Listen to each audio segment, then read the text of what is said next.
Behind every myth is a warning. At Paranormal M, we dig up the legends and uncover the disturbing truths that they're hiding. Subscribe if you want to know what really happened. What is the weirdest or most paranormal thing that has ever happened to you?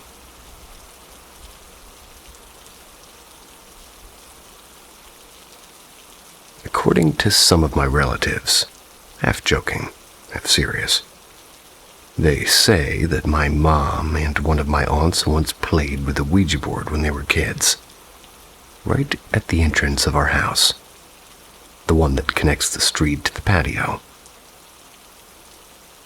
Since I can remember and became aware of my surroundings, I started to notice certain presences, if I can call them that. During my childhood, from around age 6 to 10, I shared a room with two of my siblings. There was always one rule that we agreed on: never look at the window. The room had a big window that stretched from the floor to the ceiling. It faced a small back room where we kept brooms, the gas tank, and the boiler. Kind of like a cleaning room. From that window, we would often see things. Our bunk bed was right next to it. We never turned to look at it on purpose. We had many nightmares as kids. Would often sleep in the same bed. When we did get brave and look, nothing would happen. As if what we thought we saw was just our imagination or tricks of the light.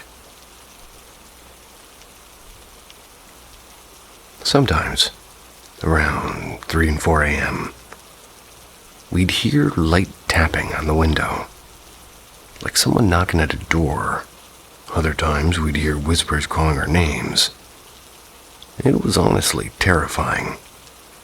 We avoided looking at the window because we did see strange things. I remember seeing two little girls there. It wasn't just once. It happened several times. Always at night. They stood so close to the glass it felt like I could sense their breath. One wore a black dress and the other a red one. They looked like old, creepy dolls. Even now, remembering that gives me chills. Things got more intense over time. Louder noises at the window, knocks on the door, and even footsteps or heels on the roof. But our house is only one story, and the upstairs apartment was empty most of the time. By the time I was 9 or 10, I'd see shadows moving from the corner of my eye. Later, things started getting knocked over or moved. And once we came home from school, around 11 p.m., and my bedroom door suddenly slammed open like somebody had kicked it. That same night, the window was hit so hard it felt like it might break. Then the bed moved. Not slightly, but violently. Like somebody shoved it with full force. We were just 3 kids home alone. And I swear, it was terrifying. Eventually everything stopped. No noises, no shadows, and it was like whatever was tormenting us had disappeared. Maybe because we weren't little kids anymore, but it wasn't really over. After 2 quiet years, weird things started again when a relative visited, and that day, they swore they saw a man dressed entirely in white, about 6 feet tall, wearing a white suit, a white hat, and with pale, colorless skin. They said he waved at them from the upstairs apartment, but we knew nobody was living there. Other guests later asked about the old man in white. They thought he was our grandfather. We didn't have a grandparent living with us, and apparently he would wave at them from above. Later on, the relative who stayed upstairs said he often heard little girls laughing. One time, he dreamt of a girl who tried to take him with her.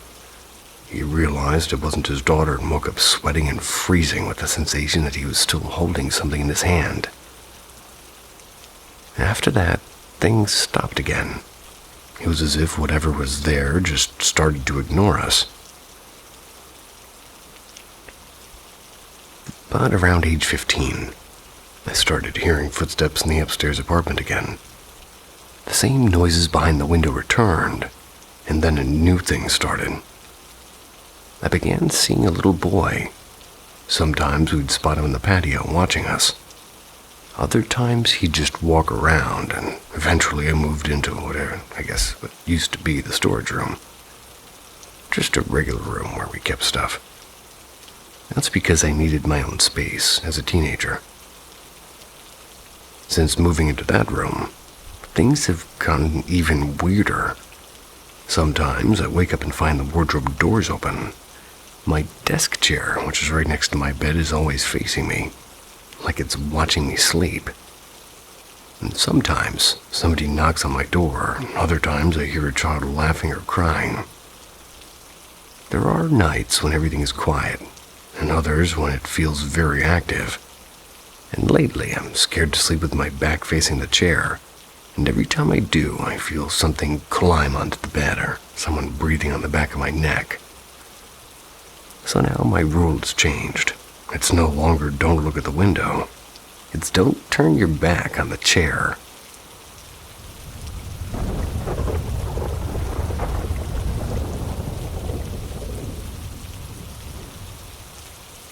After 2 decades from my own memory, I finally wrote down my experience. It's been over 20 years. Sometimes I wonder if I made it all up. Like maybe my mind filled in the gaps over time, reshaped the past into something stranger. But then I talked to my mother and she remembers too. So I know what happened, I just don't know why. And this is a true story about becoming closer to somebody after they were gone. Andy was the cousin of my high school boyfriend. I just moved to a neighboring state and we were dating long distance. I met Andy through that boyfriend, but we didn't spend much time together. We were probably closer to acquaintances more so than friends. I don't remember everything now, but I do remember him being an incredible breakdancer.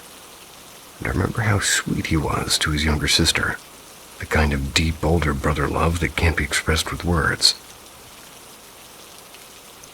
He passed away at 19. He had gone swimming in a river and was swept away. They found his body 2 hours later downstream. And I wasn't there, I heard about it from afar, but I couldn't stop thinking about his sister.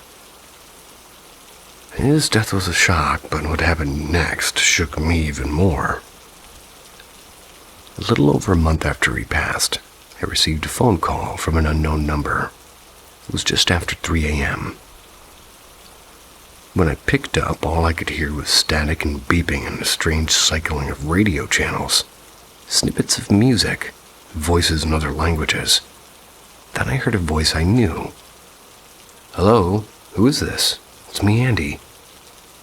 Completely shaken, I hung up and I sat there confused, a little bit angry. Didn't even have Andy's number when he was alive. We had a few mutual friends, but not many. Couldn't think of a single person who would prank me like that, especially at that hour, especially on a school night. But the calls didn't stop. Every night after, always around 3 a.m., always with static, and always starting with Andy's voice. As strange as it sounds, I started to adjust. But eventually, I stopped hanging up and I stopped panicking. Our conversations became longer. Eventually, I started to question my sanity. I changed my number and the calls kept coming. So I told my mother. Being Japanese, she didn't even blink. The presence of spirits didn't shock her, but I needed more than belief. I needed to make sure I wasn't imagining things. When the next call came, I handed her the phone. She took it calmly and spoke to Andy, and from then on, whenever she was awake, she'd sometimes take the calls too.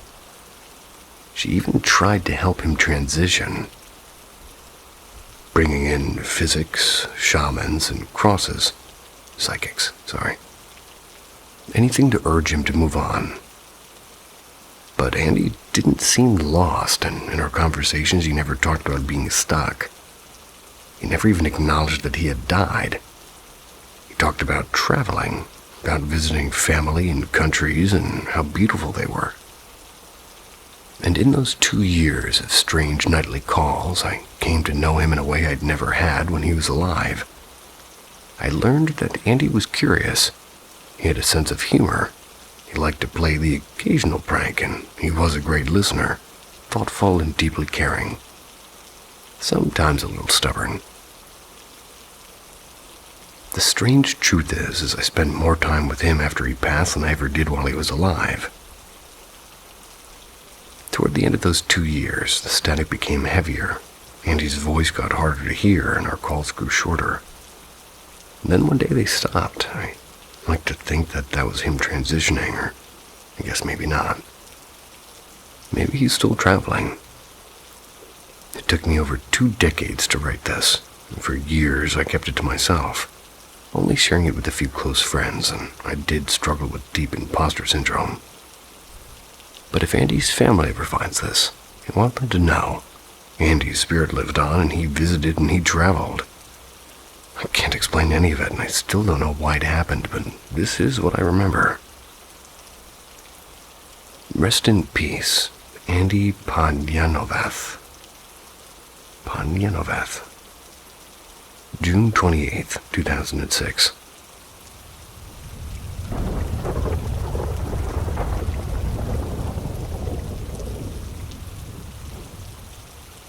Was this a fairy trap? My husband, a 30-year-old male, and I, a 25-year-old female, entered into a different reality through some mystic tunnels. The story begins with my husband and I going by our lonesome to some haunted train tracks our friend group had showed us.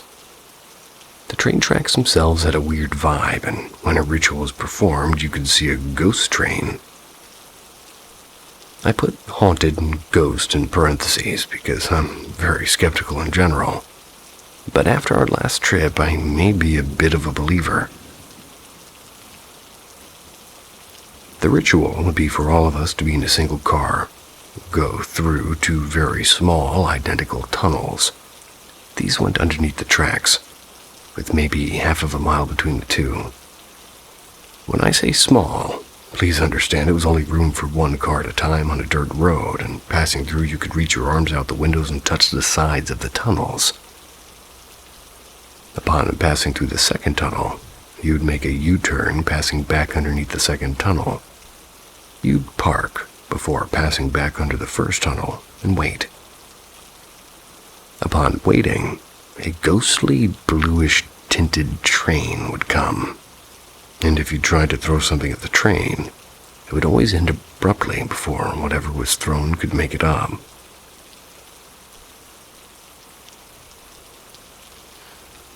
The one time my husband and I went by ourselves, we passed under the first tunnel just talking. We'd kept laughing and chatting until we realized that we hadn't passed the second tunnel yet and had been driving for about 10 minutes.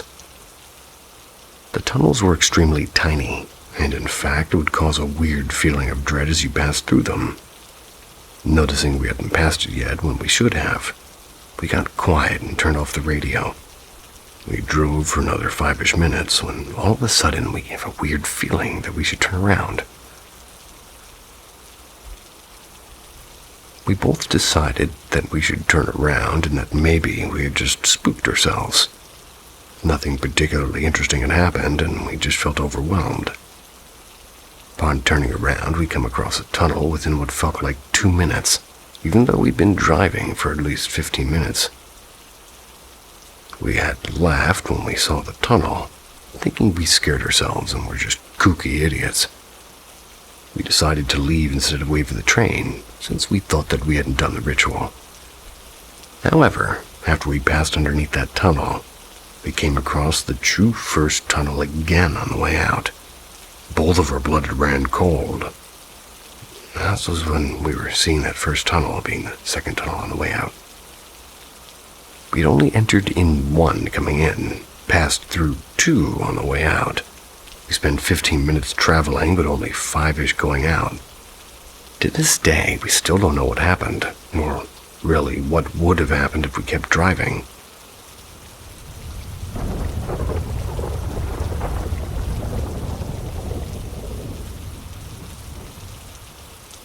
Advice needed. Skeptic to non-skeptic.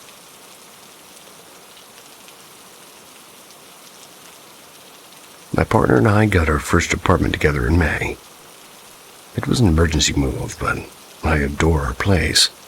All of our furniture is secondhand and some antique. I collect oddities, so I brought my own smaller antiques and bones, skulls, and insects. Ethically sourced. I also brought things I'd inherited from my neighbor after she had passed. My first experience was when I was home alone in bed. The entire weight of my bed shifted like somebody sat down on it. No biggie, I'll sit in the living room. Creaks from upstairs into the rooms, maybe the AC or maybe the freezer being noisy. Well, one night around 3 or 4 a.m., I could hear cups sliding on the counters, a plastic one falling on the floor, and cups getting picked up and plopped back down. Plop. I hadn't said anything before because, well, it felt minor and my partner doesn't believe in the paranormal. So of course he found it silly when I told him the next morning. We have a 2-story apartment, even though it's just the two of us. While I used our master bathroom, my partner used the one upstairs. He came down after and accused me of pranking him. I was still doing my business in the bathroom, and he said somebody whispered into his ear, but incoherently. It freaked him out, but he was still skeptical. Meanwhile, I was and am staying home alone 11 hours a day, 5 days a week to take college classes, while my job's on summer break. The experiences became less subtle, and my drink sliding away from me, and my garbage bin getting knocked over, etc. But nothing to make me afraid. Nothing bad had happened, just creepy and mildly inconveniencing at times. A little over a week ago, we were able to bring my cat to live here, and he's an ESA. ESA.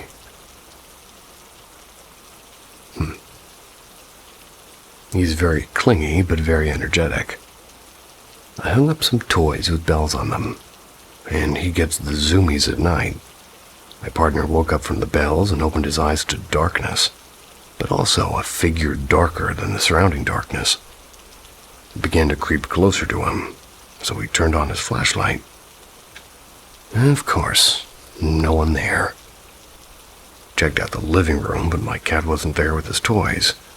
My partner thought he'd bolted, but to his surprise, he came back to the room to see the cat was snuggling up, dead asleep, sprawled out on the back underneath the blanket with me.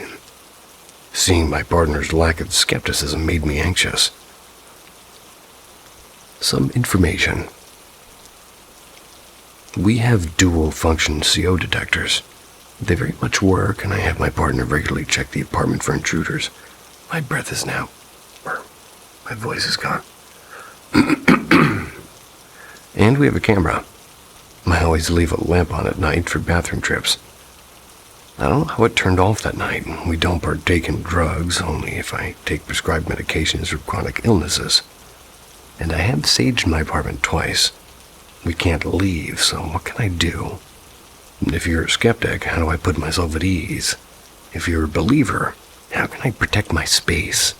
Or can we peacefully coexist?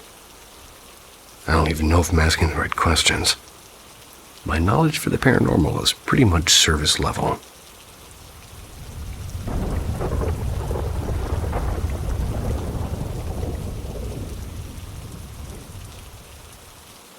The Devil's Triangle. This happened to me when I was younger. It is a true story. I was maybe officially in my double digits, but still around that age where the only scary stuff you know and believe, it's the cliched things like zombies and vampires and werewolves and the devil and things like that. Those are classic things people believe in, huh? I had and still have best friends who happen to be twins. We lived in New Jersey at the time, and I was maybe 15 minutes away from their house. The area I lived in was nothing but houses, but they lived in the middle of nowhere. Woods, and more woods for ages. And naturally, we loved this. I met them in 3rd grade, and we started hanging out around 4th grade. Well, from the start, they told me all about the paranormal stuff that they'd claimed happened around their house. They were the first people to get me into the spookier side of things. They introduced me to YouTubers whose videos still give me the chills now as an adult. Shout out to Mr. Nightmare, laughing my ass off. And from the start, they told me of a supposed Satanist cult in their area. Now, again, I wasn't a huge believer in ghosts or anything at that age, but it was interesting to hear about it from 2 kids who very clearly were believers. Anyways, there's a field pretty close to their house, and about halfway down that field is a quarry. There's a gravel road, like pit road is what we called it. It leads through the woods and down into the field, so workers and trucks can come and go to the quarry. Well, just in the woods, a short, maybe 5-minute walk from Pit Road was a spot they called the Devil's Triangle. And they never explained it, so I had no idea what it looked like. But they did tell me about it all the time. I always pictured some ritualistic table with skulls and candles and whatnot, being a young kid. Well, we talked about it, and we never went there, till a year or so of hanging out. So, sometime around 5th grade, they finally decided to take me there. So we made the short walk to the field, then along the tree line surrounding it, and eventually onto Putt Road. We avoided the passing trucks as people, especially children, weren't allowed back there. And eventually, they pointed and told me we needed to step off the trail and into the woods to continue. The second, and I mean the exact second, my foot hit this grass and leaves off the trail, it hit me like the burning, spine-tingling sensation of being watched, of eyes burning to the back of your neck. It was also accompanied by this horrendous butterfly feeling in my stomach, like any second I would throw up. I kept quiet and I didn't want to chicken out. They'd think I was a wimp. So we carried on, eventually. I saw it. Absolutely fuck all. Nothing. Until we stepped closer. I can only describe it as a crater in the ground. A random 7 to 8 foot deep circle in the ground. Probably about 30 or 40 some odd feet in diameter. Not super great with measurements. But the odd thing is the fact that the center of the crater was raised, level with the ground around it, and on that center was an old fold-out table. I say old, but it could have only been a year old, but the weather has made it look so nasty and worn. It was almost snapped in 2 pieces, and that was it. The Devil's Triangle was more of a devil's donut. This is where they pointed out the triangle aspect. There were 3 trees, the only sign of life in a forest filled with it. 3 trees on the outer edge of the crater. They just so happened to form a triangle around the crater itself, and moving on from the descriptions, we stood at the edge of it, not really wanting to step in considering it was supposedly evil. But the youngest of the twins, C, decided that we should, so as we walked into the woods, they had this thing intensify 100-fold as we stepped down into the triangle. And then I remember nothing. Absolutely nothing. Ow. One of the twins, M, stayed close. Seeing that I'd been getting paler the whole walk to the triangle. But he did explore just like C, and we separated, all staying in the triangle. Just not side by side or anything. After about 5 minutes, when M looked at me, he said I was looking around, but I was blank-faced. He apparently said, "You looked really bored, P." My response to him was, "M, come here." "I'm right here, dude." "No, I mean come here now." He said I didn't shout and I wasn't angry. It wasn't anything. But something made him come over to me, and the second he stood beside me, one of those 3 trees fell. A perfectly healthy, intact, living, quite large tree collapsed. Exactly where he was standing not 3 seconds ago. C looked over, asked what happened, and M responded and explained the situation. C looked at me and asked, "Why did you call M over?" I knew. They asked me about 59 times what I knew meant before I suggested we leave. So we ran. After 5 minutes of running, they said we stopped to catch our breath, and that's where my memory kicks in. I remember stopping to breathe, but that's it. I don't remember going into the triangle. I don't remember calling M to me, and I don't remember the tree. I don't even remember leaving the triangle and running. I remember catching my breath, and then I was fine. Trying to play it off to act like I hadn't just lost crucial moments of our lives. I asked them to repeat what happened to make sure I remembered them correctly, and they did word for word, and they both swear the same things happened. And they still, to this day, don't know that I don't remember it, but I have no idea what made me say those things. And I don't know what to make of it. I don't know what to say if it was a demon because it saved my friend. But it did happen, and I can't remember a goddamn thing. And that story is one of 2 times I had. It's like some sort of connection with the paranormal. Knowing someone else and something else was there with us. Or apparently speaking through me. Naturally, I haven't told many people. It's because I think they'd assume I'm batshit crazy. So I figured I'd share through here.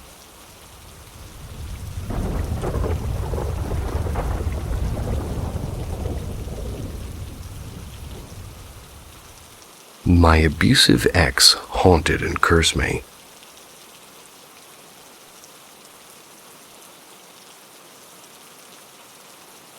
So about 6 months ago, I got out of an abusive relationship. TWDV.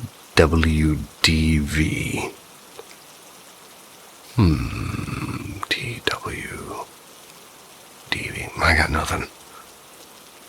Anyway, for context, I'm a 22-year-old female, and I was dating a girl the same age as me. We got together when we were both 20, and I was instantly enamored by her. I was so drawn to her, and the more I learned about her, the more attracted to her I was. Our relationship was great at first, laughing together for hours, going on many adventures together and becoming best friends first, until it all went to shit. So my ex was really big into spirituality and astrology and all that. So it was something we talked about a lot before we started anything romantic. And we had a very creepy experience together while randonauting. Randonauting. Which is a whole other story in and of itself that I can't even begin to explain. Damn. She eventually told me that she was a practicing witch and had been since high school. Honestly, I thought it was kind of cool and wasn't really sure what I believed in at the time, but I knew I had just experienced something out of the ordinary that I couldn't explain. So as the months went on, my ex and I grew closer. She began divulging more about this side of herself to me. She told me that she prayed to Lilith, Satan's mistress, because she was a strong woman figure, in parentheses. and quote-unquote represented dark and repressed femininity.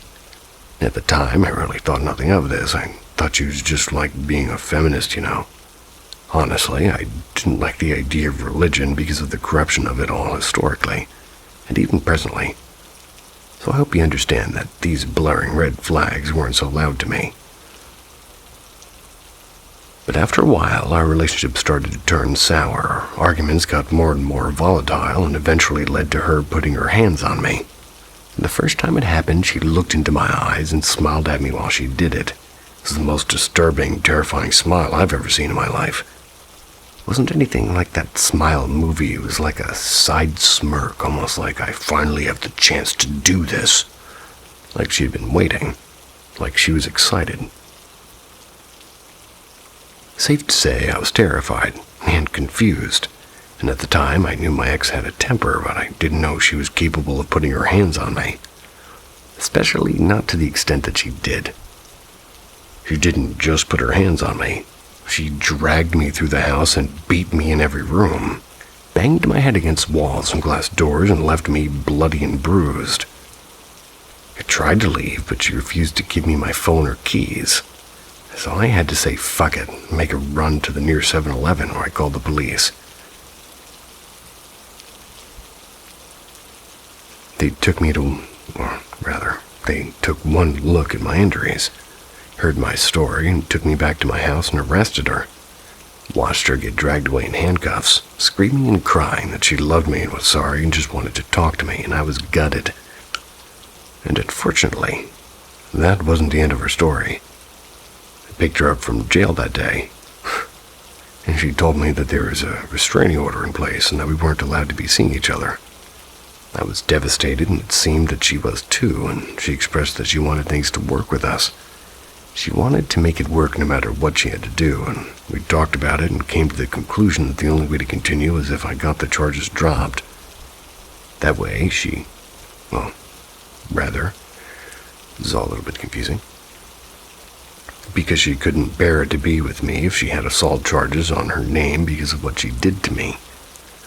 Again, I see how big of a red flag this is now, but I was so entangled in the manipulation I didn't see it before, and so I did everything I could to get them dropped. I told the police I'd lied, hired, paid for her lawyer, all while she wasn't working. And she never had a real job our entire relationship, by the way. But to nobody's surprise, the hitting didn't stop that day. It only got worse and more frequent. But I wasn't going to risk calling the police again because I knew what happened last time, and how mad she got when she saw the discovery and watched the body cam footage of me telling the police what happened. So I endured it. Months of living in a complete silent hell. She would physically restrain me and spit on me and not let me leave and threaten to rape me. Put her knees into my abdomen, and mind you, I'm 5'2" on a good day, and she's 5'8" and pretty significantly bigger than me. And threatened to kill me constantly. Jesus. She verbally abused me severely, and I honestly thought I deserved all of it. Not only did the beatings get worse, but the worse they got, the more she enjoyed them. One time in particular, I started to have an asthma attack during the beating. Jesus. She just sat back and smiled at me, waiting for me to die. And then she suddenly started to panic and called 911, freaking out on the phone with them and crying. This didn't just happen once either. Sorry, I'm not laughing because it's funny. I'm laughing because it's absurd. I came to terms with my fate. I was terrified, but I didn't know how to leave, and I knew I was going to end up dead. Until one day, we had a fight, and she ended up manipulating me into saying I wanted to die after telling me numerous times for months that I'd be better off dead.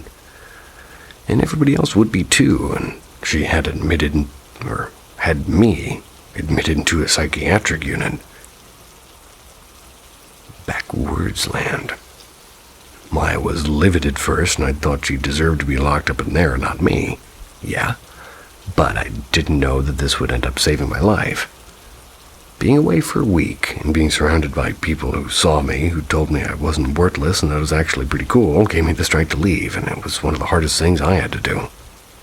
and she continued to harass me for weeks after I ceased communication, refused to leave my house, and completely destroyed it before she did. Oh. And completely destroyed it, and before she did, took a lot of my belongings.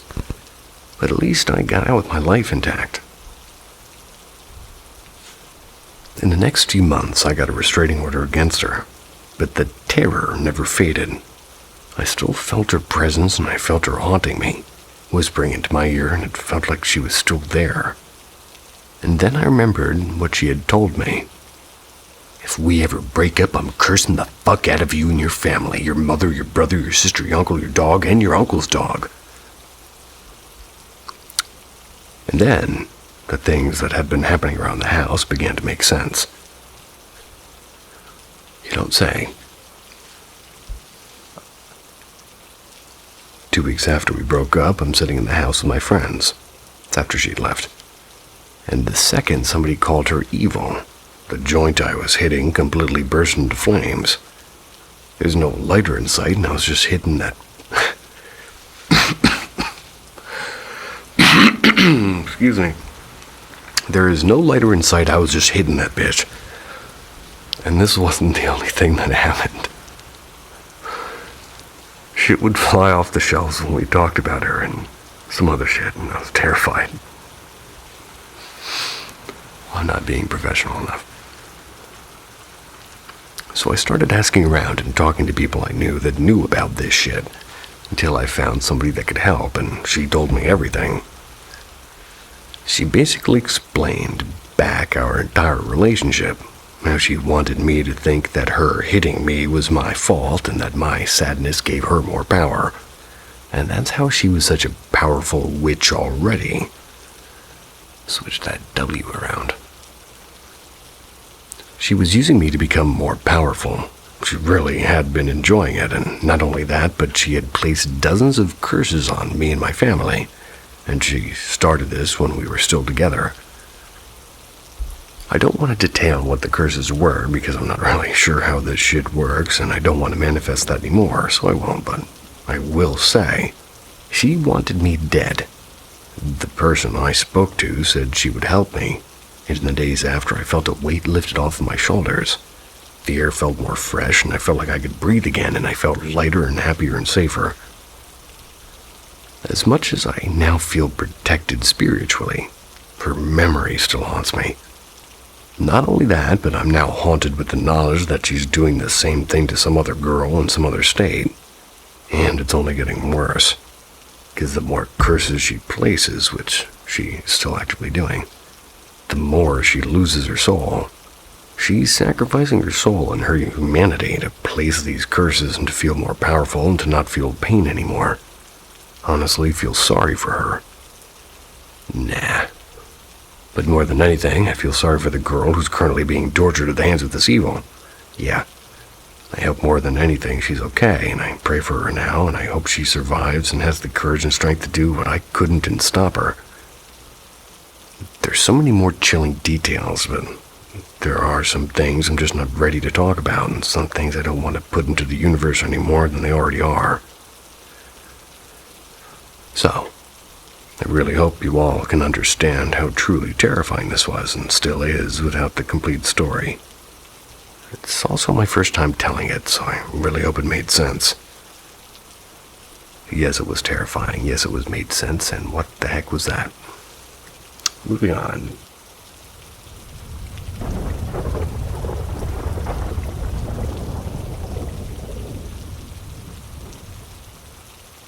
Something explodes in my head when I try to sleep.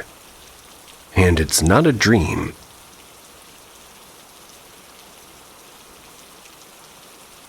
This started about 15 years ago. I was lying in bed almost asleep. It's when I heard a deafening bang, like a door slammed right next to my ear. I sat up in pure panic, heart racing. Everyone else in the house was asleep. Nothing had fallen, nothing had moved. There was no sound, but it felt like it happened inside my head. At first, I thought it was some kind of a dream, but it kept happening, always when I was about to fall asleep or drifting in and out of sleep. Sometimes it was loud, like a thunderclap. Sometimes someone screaming my name or yelling something completely random, like, "Wake up or eat my muscles with vinegar." Yeah, really. Over the years, the sounds changed. Hopefully the subjects as well. And recently, it's more like an electric shock in my head. It's intense, with a wave that sometimes spreads to my chest or arm. I've even felt it build up like a pressure in the back of my skull. And if I move, it disappears, only to restart moments later. Almost like something is charging. I later discovered it's called exploding head syndrome, which sounds fake, but it's real. And surprisingly common. Still, part of me wonders, why can't I feel it build up before it strikes? Why do the voices sometimes sound so real? Why do some people experience it once in their life and others for decades? Has anybody here ever experienced something like this, or something that goes beyond the medical explanation? Only recently heard about that myself. The name of it's a bit jarring.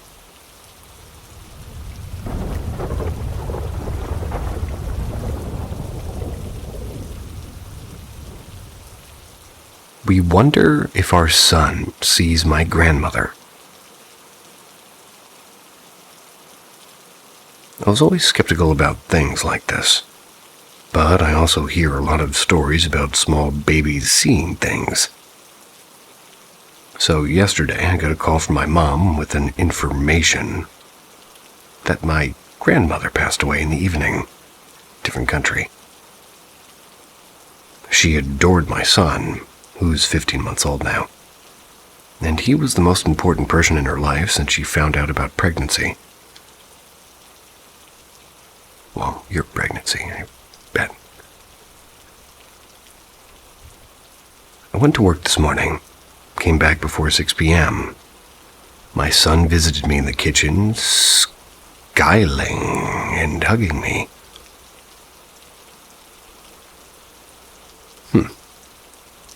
Then looked behind me and started waving, saying, "Papa,"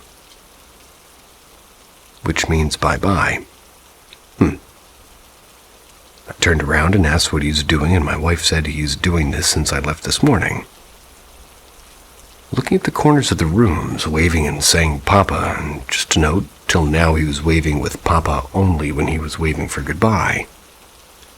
He was even doing this in the garden when we were playing outside. He even stopped once before in her bedroom, looked inside, and ran straight to my wife being scared. She said he's constantly running to her, wants to be hold, and then he waves again to X point and says "Papa." Even if I'm not fully convinced, as I never believed in stuff like that, I have a feeling somehow my grandmother came to visit him for the last time, as he was very important to her in life in the last 2 years.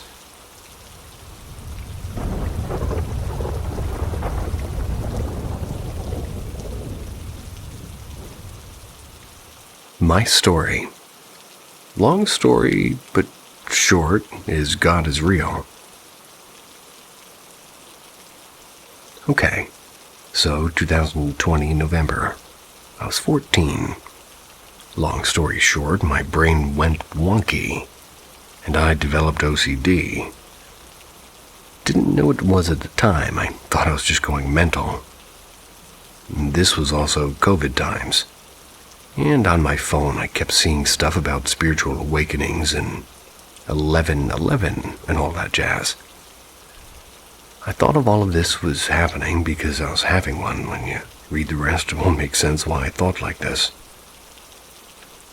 I've seen ghosts since I was little and into my early teens. Seeing somebody stand at the end of my bed wasn't out of the norm for me. So when I did awake to see something, I just went back to sleep. Anyway, I started getting bruises on my legs and handprints and finger marks. They would be brown straight away. and disappear as soon as they came, sometimes overnight. My parents saw these things happen over a period of time, kept their eye on it, and every morning I could guarantee to have a new one. I saw orbs and caught them on camera regularly. They would respond to me if I asked them a question, such as go past the camera if you're a boy. I would see shadow figures, and they were so black it was hard to comprehend. No faces, no clothes, just tall black in the outline of a body. I was called him the Oval Man, as the head was oval. Logical. Sleep paralysis with these shadow figures too. I would be dreaming and run out to my room and then be sucked straight back into bed by these figures. No matter how far I ran, which wasn't far, I'd be sucked back into bed, and all of this, plus losing my mind over OCD, was constant. I saw one of the figures loading a blue and purple light. No idea. I have a photo on my phone of one of these figures, but every time I show it, something gets broken or thrown across the floor. And one night, I heard long fingernails or claws drag down my bed frame, and then 3 knocks. I recently found out this is mocking the Father, the Son, and the Holy Spirit. One day in the daytime, I saw a black claw with black scales. It was awful. It made me feel sick. It was so real that the minute I saw it, it moved and went yuck. Right. Because of everything happening in my personal life, I developed depression through all of this. Hashtag or number sign of years older than me can't get a break. So I was very low and couldn't be left in a room alone as I thought about doing something silly. Went to the doctor with Dad as he was concerned about blood clotting, otherwise known as the bruises. Had blood tests and some geezer felt my tummy, and everything came back normal. Dad was really getting concerned now. Luckily for me, my parents are Christian and have had experiences with ghosts before, so they believe me. And this all kept happening over months and months. My father got in contact with a priest called Father Joe. He was chill and kept dismissing my stories, and that annoyed me. Anyway, we all said amen, and now being 14, experiencing all of this, you're a bit like this is pointless, and he said a 5-second prayer. Turns out this Father Joe was an exorcist, and he only dismissed my stories because he didn't want to scare me. And when I tell you I never had it since, it all stopped it overnight, basically. The power of Christ is unmatched, and I love that guy.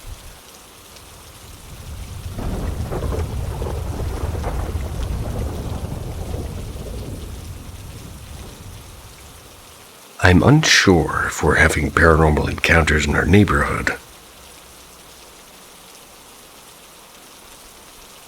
I live in the outskirts of Santa Lucia in Honduras, in the borders of a national reserve called La Tigra. We have dense forestry around, and beauty is overwhelming. Birds of all sorts come to our window to eat, and the weather is always fresh. Everyone around seems to enjoy this, but there are instances where this place doesn't feel as peaceful as it appears to be. For years, the main road right by the side of this area has been known for countless car accidents, and I've seen like 20 throughout my life. Most of them causing death, sadly, and it's all because of a dangerous curve right down and by the side of my house. I live on an elevated hill, so you can always see what happens. Long story short, these accidents have been speculated upon, and people, including my family, parents, cousins, and aunt, we all live close to each other. We relate them to the activity that we've all witnessed in the area. Just a few nights back, my brother and my aunt saw a door handle roll on its own multiple times. The door didn't open, but something was trying to. They've also seen a shadowy figure across the room at insane speeds. And my grandma, rest in peace, circa 2008, heard someone call her name right at the door. No one there. In the early 2000s, my parents were walking down a dirt road when 3 white short figures appeared behind them. Something threw rocks and branches and possibly trying to harm my dad, who stood between them and my mom. They still tell this story every now and then because a few years ago somebody in the area saw one of these figures in their house. She claims the thing became taller. She didn't even think about it to run and flee her house. Security guards of a private residence in the same area claim they've seen short white figures cross the dirt road too. Keep in mind, this all happened right by the side of the main road, the RN25 KM8. What could these be? Especially the white figures. I tried to get footage from my aunt's security cams, but their software isn't great, at least with my house's cameras. It takes time to search the timeline, and I don't even have access to her cameras. There's not been a chance to explore them. The residence's cameras are even harder to get to, so don't even know the owners of the place.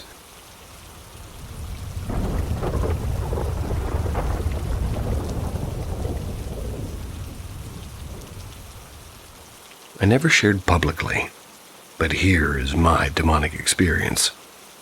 You want real for you? Well, careful what you seek. With those things out of the way, I present my experience with the demonic. Background. I grew up raised on Christian values, even attending Catholic private school for a couple of years. And despite this, I was a standout problem child and never really believed any of it at all. I found some of the stories from the Bible interesting, but overall detested going to church. Nobody in my family really forced the religion on me. I just happened to be within a family that held mild Christian values. With that said, none of them were really devout Christians themselves. And this is important because it should be understood that I was quite aware of Christian beliefs, never actually took them as truth.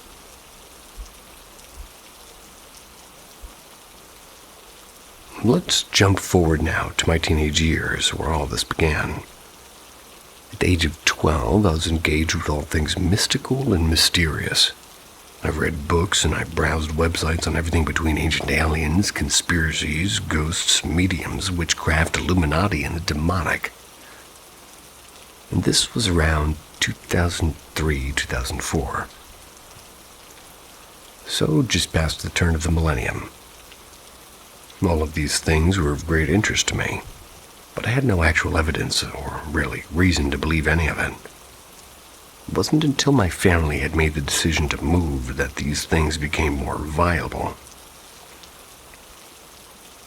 My parents had locked in on a house they thought was perfect for us, and they were close to closing the deal. My mother wanted her mother, my grandma, to come and approve of it first. While I ran around the empty rooms trying to decide where I would have my bedroom, my mother showed my grandmother around. After the tour was given, my grandmother felt uneasy about the house, specifically the second floor. She didn't like the way it was set up and worried what would happen if there was a fire while me and my siblings were up there. This wasn't enough reason to deter my mother, though. After they checked over the potential new home, we proceeded to head back to the car. While on the drive, my mother mentioned to my grandma how she was weirded out because she could have sworn she saw a little girl staring at her from the second floor window. This led my parents to investigating the history of this house, and they had found, to their amazement, there was in fact a fire on the second floor of this house many years prior, and a young girl had perished in the flames. With that said, that strange coincidence was not enough to stop them from trying to buy the house. It was actually the fact that upon inspection there was found to be a roach infestation. My mother would not have any part of that, and this led us to find our actual new home in another nearby town, and this house was approved as much quicker and had the okay of my grandmother as well. So a couple of busy days go by, and we're all pretty much all moved in and set in our new home. This is when we get a knock on our door. Turns out it was the woman who previously lived there who sold us the house. She wanted to pass a message on to us, the message being that her mother had died in the house and that she would occasionally appear, but that we shouldn't worry because she was friendly and was just attached to the house. We're going to keep this on the back burner for now. Cut to a few weeks later. I had made a new best friend who lived right down the street from me. My house number was 112 and his was 12. Thought that was pretty cool. But no special meaning there, I don't think. It wasn't long after that I became close with his family, and they in turn became close with my parents. We would regularly visit each other's homes for get-togethers. The first get-together we had, my friend's parents asked mine about the move, where my parents filled them in on the details. And this is where things got a little bit strange. To our surprise, my friend's family actually lived in the house we were looking at prior for like a good decade. Where they proceeded to say they moved because that house was incredibly haunted. They said there was 2 different ghosts in that house, one of which was a young girl and the other a malevolent old man. This shocked my family. So far, intuition was on point. My friend had 3 older brothers, 2 younger brothers and 2 younger sisters, one of whom they adopted, and they also ran a daycare out of their house, so it was quite packed on the daily. Each of the older brothers had traumatizing hauntings happen to them in the house. Well, that house. The oldest brother, who was 21 at the time, still wouldn't sleep with the lights off because of it. And this was the first point in my life where I'd seen multiple people confirming and agreeing upon spiritual activities in a real capacity. Now let's jump forward to about the age of 14. Following my same interests, I was fascinated with the idea of ghosts and spirits. I wanted nothing more than to interact with them in some way or another. But despite the past mentionings, I myself hadn't seen one single shred of their existence.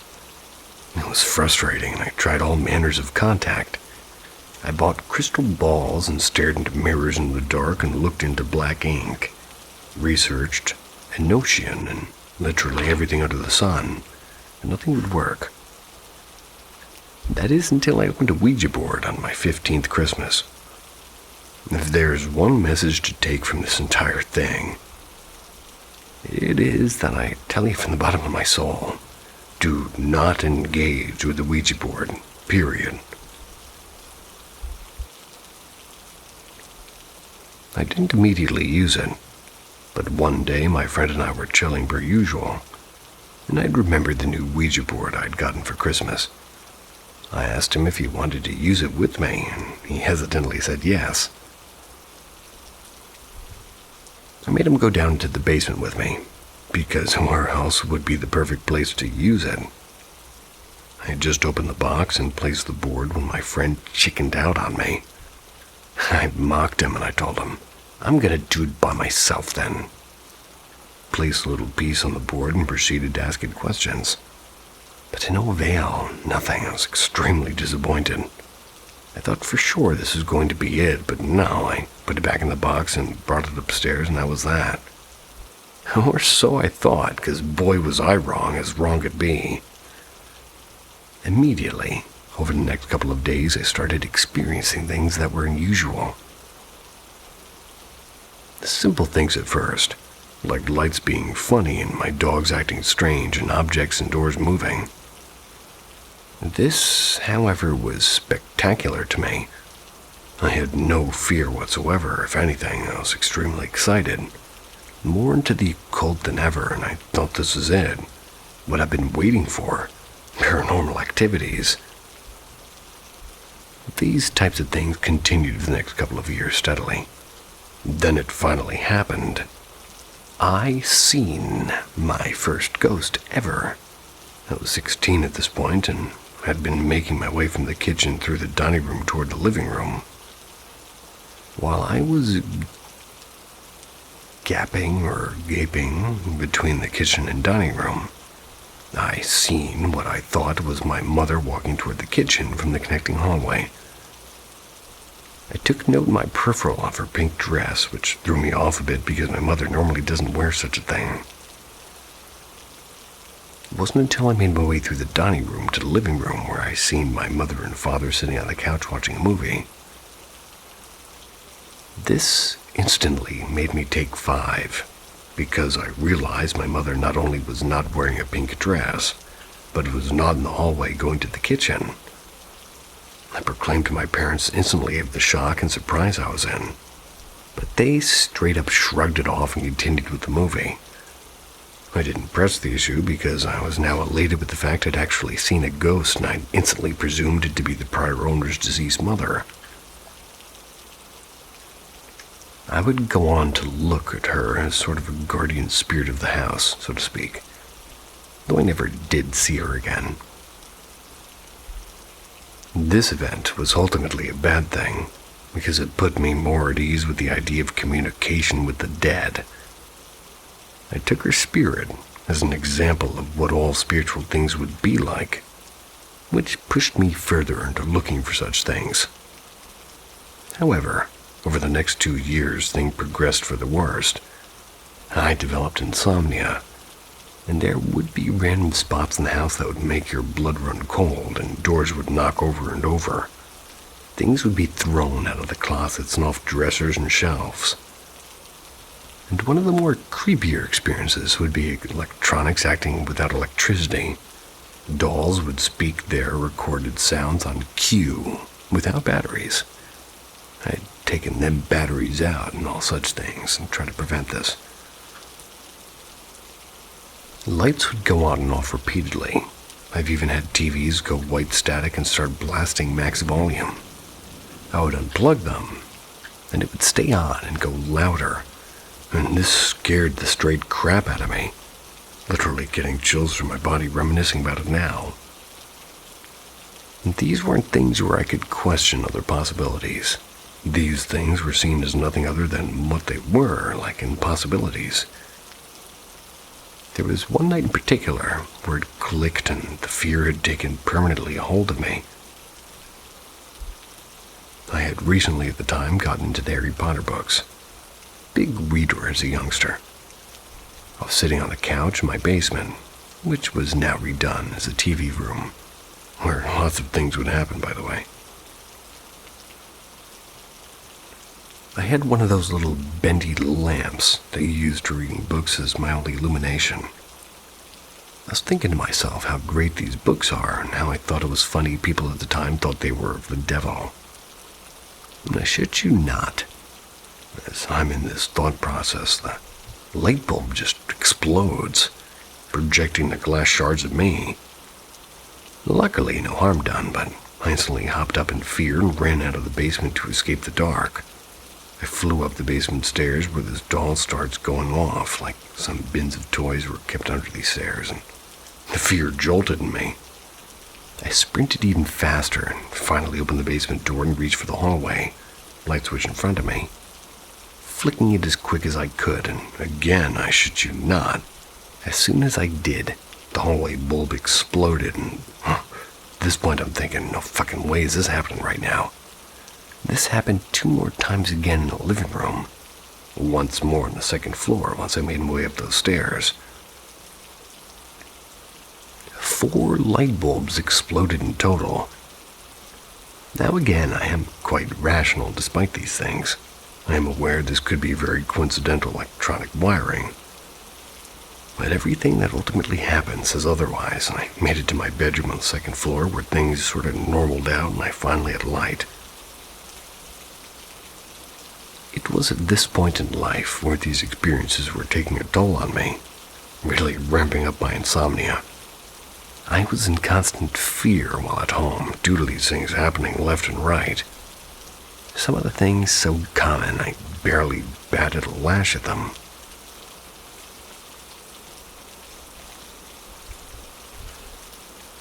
Now, before we get to the big one, I want to give a few more descriptors of everyday occurrences at this point. While laying in bed, I would do everything in my power to avoid looking in my closet, which had a nasty habit of opening wide, so I'd be gazing straight into a dark void. And before you say draft, I might add I would lock or blockade it regularly. No matter what I did, this freaking door would push itself wide open, moving whatever blocked it right out of the way. It got so bad I tried bargaining with it, just telling it that it was free to do what it wanted as long as it wouldn't open on me while I was trying to sleep.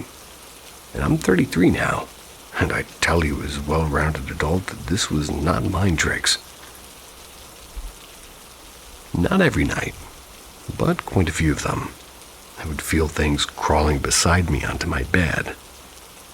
Not in the general sense of where your mind is questioning if you're actually feeling or not, but in the sense the spring mattress would straight indent and compress as the invisible force crawled right beside me. Again, this scared the shit out of me, and I would freeze in fear. The last occurrence that I would see all the time affected other people. Due to my sleep problems, I always was the last one to fall asleep. I witnessed multiple times people's arms being raised in their sleep like they were reaching for the sky. There was a day when I had a cousin and 2 friends crashing over, and I watched as one of their arms were rising in the air. Made me feel like whatever this was taunting me, showing me that it could do whatever it wanted to whoever. And the real kicker was when I was sleeping on an air mattress in my younger brother's room, 4 years younger than me. I did this because at this point I was so terrified to sleep alone I needed to be near somebody to feel somewhat safe. As I was dozing off, I watched my little brother's arms raise into the air. And the only difference is this time he actually woke up while it was happening.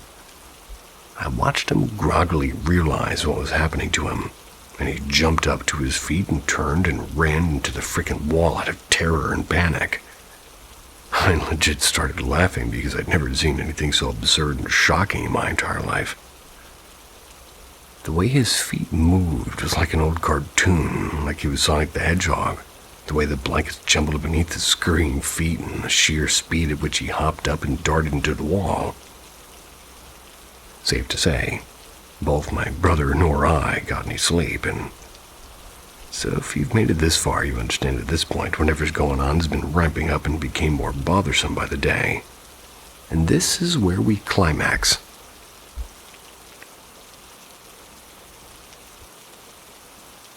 I had grown quite brave at this point. Because these things were so regular and common, I simply just became used to it. I was able to sleep solo once again. So there I am, lying down on the couch against the furthest back wall of my basement. And this was generally where I slept and hung out at this point in life. I had 3 dogs, and one of which was a little white chihuahua named Baby. I don't know why I say chihuahua like that, but I like it. But she was the most timid and docile, scaredy cat of dog that you could really imagine. Everybody who has pets understands that you can come to learn the general behavior of them. I had just turned off the lights, popped onto my back where my little Baby jumped on to sleep in my chest like she always does. And this is where the single most terrifying thing in my life happened. Baby instantly starts going to alert and standing up and growling into the darkness. And she does not ever act like this. Her fur is raised and her fangs are bared, and I can immediately perceive that this little dog is trying to defend me from something despite her, tiny stature. This puts me on full alert, and I sit up and also peer into the darkness while she's still standing guard on my lap. Next thing I know, she cowers. Her tail goes between her legs and she whimpers and flees. Before I can gauge what's happening, my arms were pinned straight down to my side. My back was forced straight down onto the couch. And I can see enough to tell you with 100% certainty there's nothing there. While forced down, it feels as if I was pushed 5 feet through the couch. Like my soul was straight pushed out of my body. I was so consumed by fear that there wasn't a single thought in my head other than static and panic. It seemed like forever. But in reality, it was probably 10 seconds. As soon as this force let go of me, I hopped straight up in my undies and darted through the darkness toward the stairs. And this is the part I want to make crystal clear, because this right here is the part you never want to experience. Those who think the paranormal and ghosts are cool have not experienced this sensation I'm about to describe. I tell ya, I felt a tangible hatred that was unlike anything I've ever felt. It was the feeling of something that hated every fiber of your being and wanted nothing more than to destroy every last bit of you in the most malevolent way possible. It was inhuman, the sensation.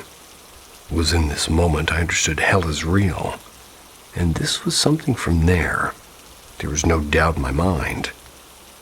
It was a sense of knowing, absolutely. It was the predator, and you were the prey. I scrambled room to room in my house, and just like before, every light bulb was shattering. I could not escape the darkness, and I made it to the second floor and burst into my parents' room screaming. And I swear on everything they would not wake up. I shook them and yelled, and nothing. I then ran to the only person in the house at the time, my little brother. Same thing. He would not wake. It was like trying to shake somebody out of a coma.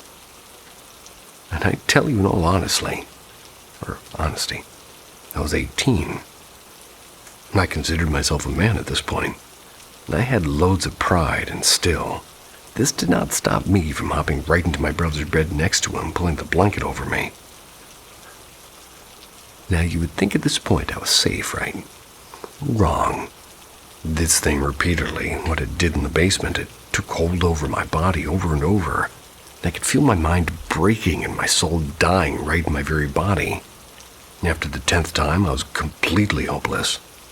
I'd almost given in to defeat, on the verge of being scared to death and demolished by demons.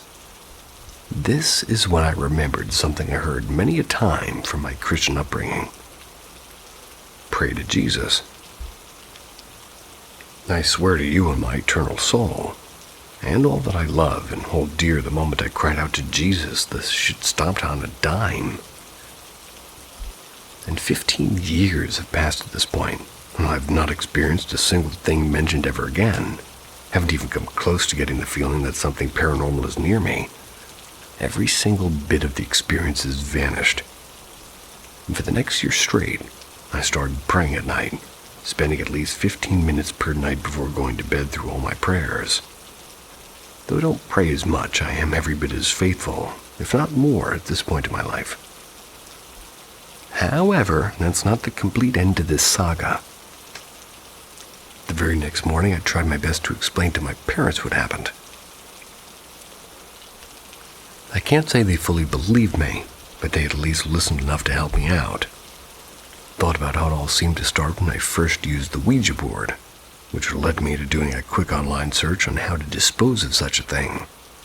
I didn't want that thing or portal anywhere near me again. It said online that the only way to truly close it was to burn the Ouija board. So that same day, my parents and I brought it out to the fire pit.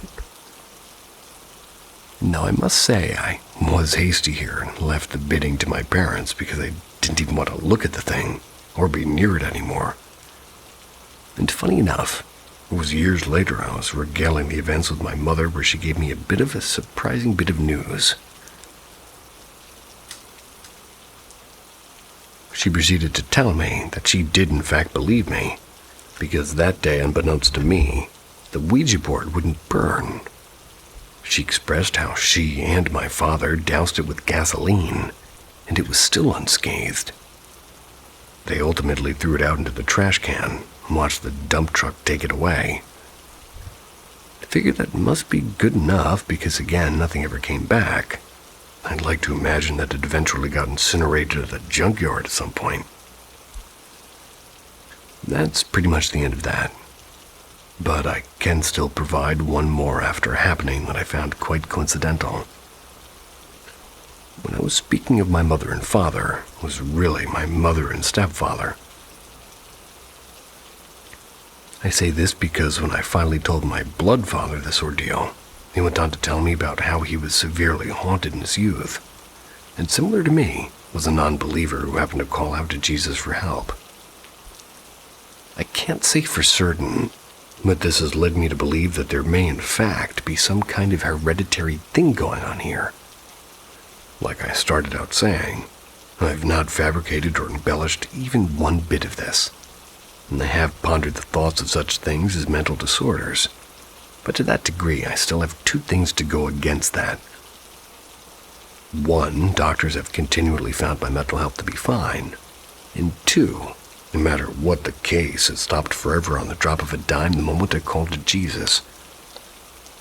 There may be a few more things I'm blanking on at the moment because I have been writing this for the past 2 hours or so, getting to that point where my brain is fizzing. But I'm more than happy to take on and answer any questions you may have.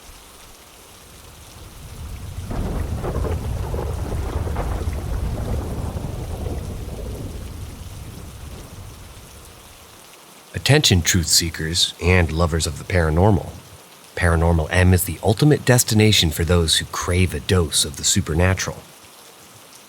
Hit subscribe to our channel and hit that like button.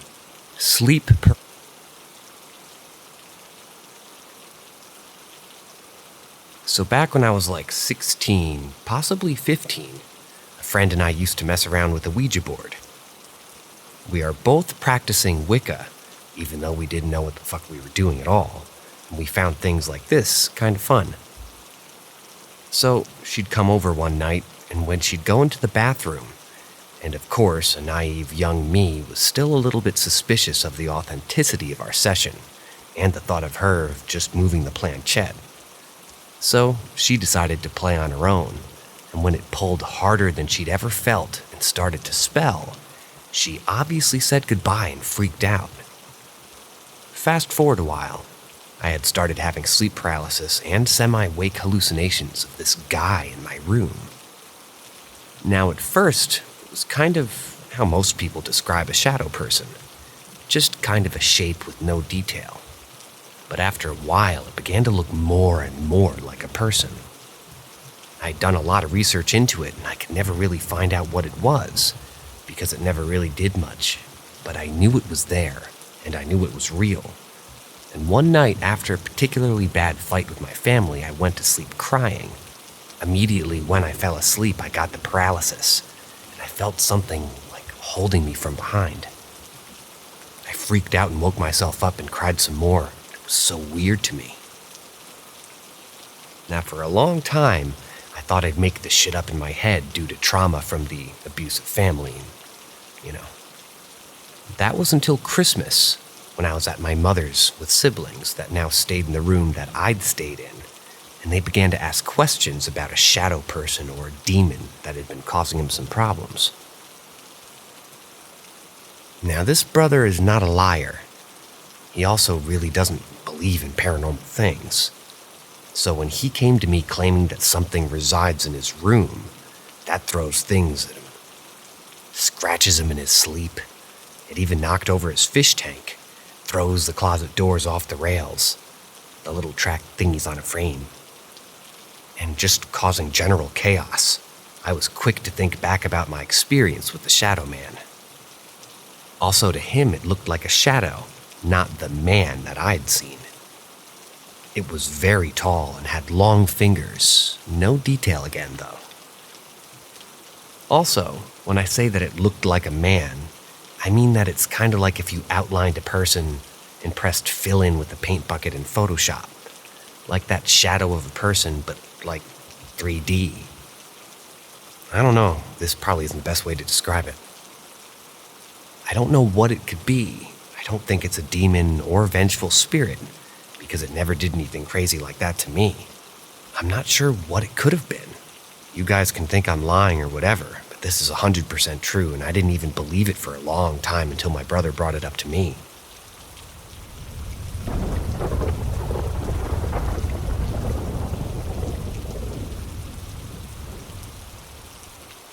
Experiences in my childhood home. Poltergeist?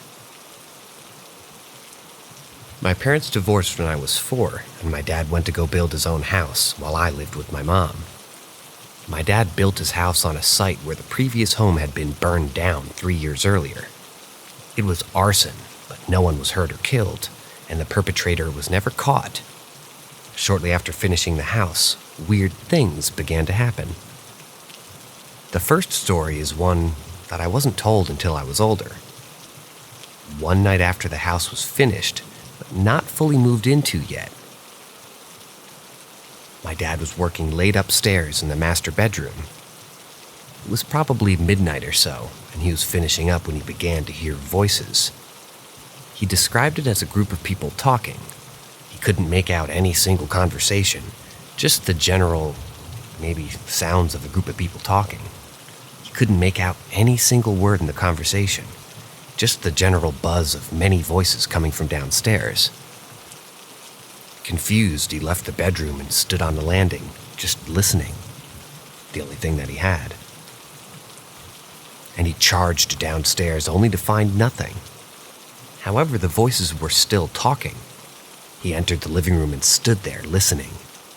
He said it sounded like the voices were coming from the ceiling, like the group of people were super tall or something like that. He began to get scared, and he shouted at the voices to shut up, which they did. It just fell completely silent.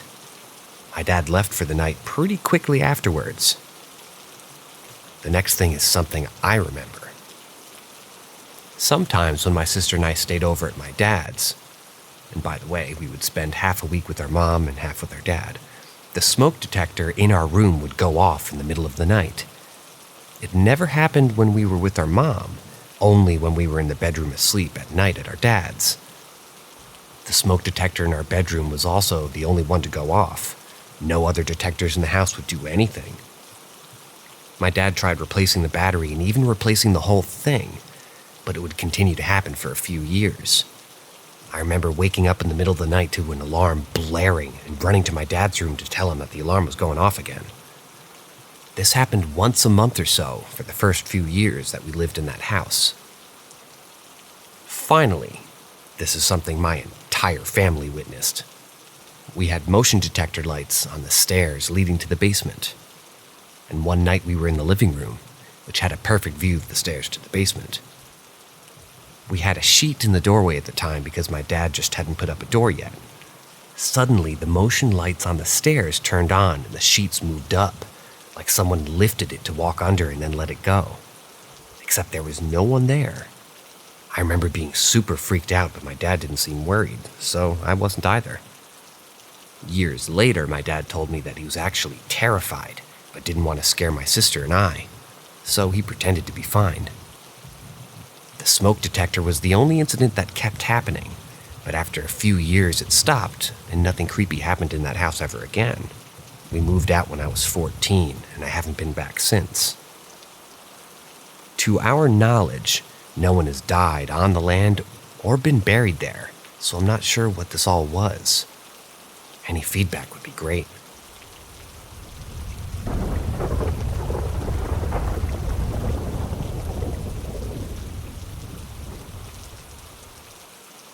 Former neighbor's spirit roaming my old house.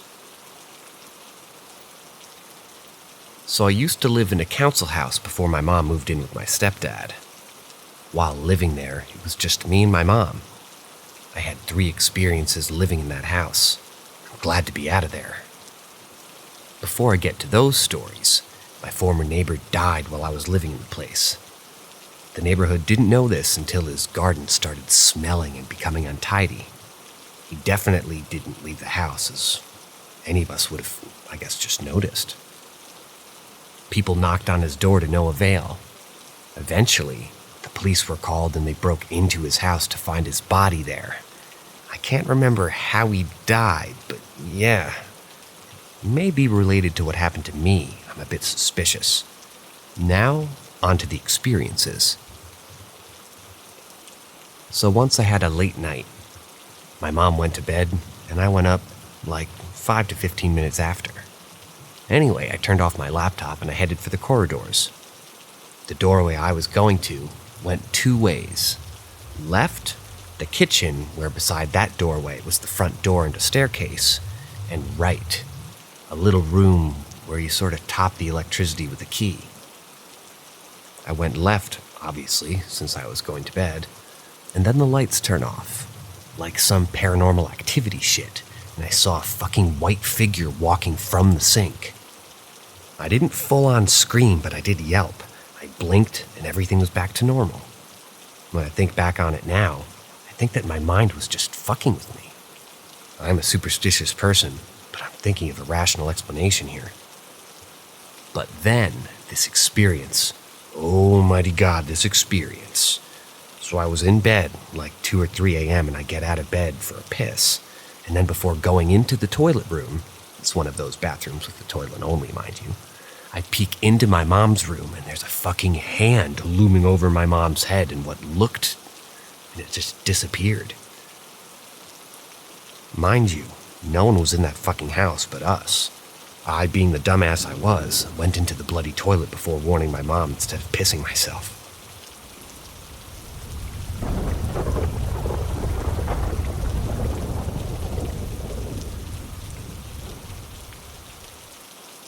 Still not sure if she was evil, but she was definitely angry. I used to work as a guide, and then as backup, and even as a field director for several wilderness therapy programs for troubled kids in Arizona, Utah, and Idaho. They were all good jobs, but where I worked in Utah was in the West Desert south of Dugway. It's possibly the ugliest and creepiest part of Utah. Tons of sketchy stuff happened to us out there. This story happened in 2005. The groups were camped in a really nice area for that part of the desert, called Indian Canyon. The spot was so nice, in fact, that in the late 1800s or early 1900s, some enterprising pioneer family had built themselves a little homestead with a one-room cabin and a small barn and a cedar pole fence around the perimeter of the little farm. All of that, of course, now was just crumbling, rotten ruins. The cabin, it seemed, had burned down well over 50 years ago, and what remained of the barn was poking out of the grass in 2 or 3 foot shards of gray wood scattered all over the nearby vicinity. This week I was also camped in an Indian Canyon, but further down the road. I was manning the Infield Emergency Response Vehicle, or the ERV, better known as quote-unquote backup. A new position that I helped invent when I took a list of things that had gone wrong in the field to the directors and explained that because of the horrible response time and the spotty satellite phone service, the only reason that we weren't shut down, or that people weren't dead, was because we were just lucky. Not because we were prepared or efficient at responding to emergencies. Now, we had radios and someone listening to them 24/7, never more than a few minutes away with the vehicle. That's how it worked in theory, anyway.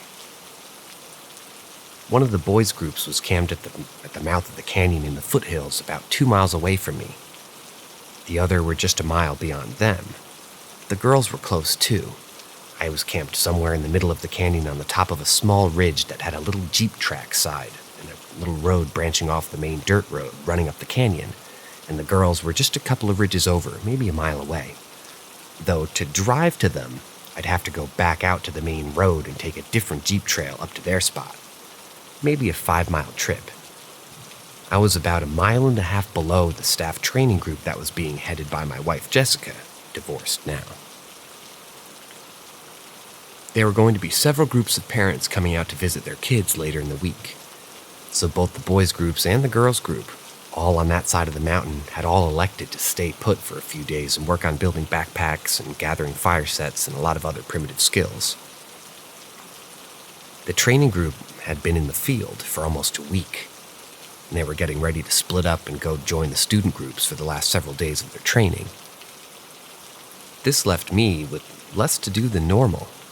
I didn't have to find new sites for groups or drop anyone off water or food. Everyone was well taken care of and no one was moving for several days.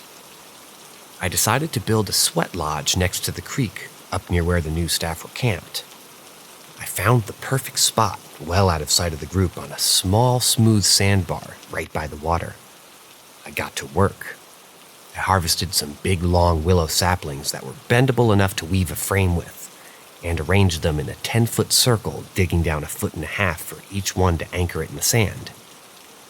I bent them into a dome 4 feet high and 10 feet across, and wove the branches together with supporting crossbars until I had a structure that I probably could have stood on without breaking it.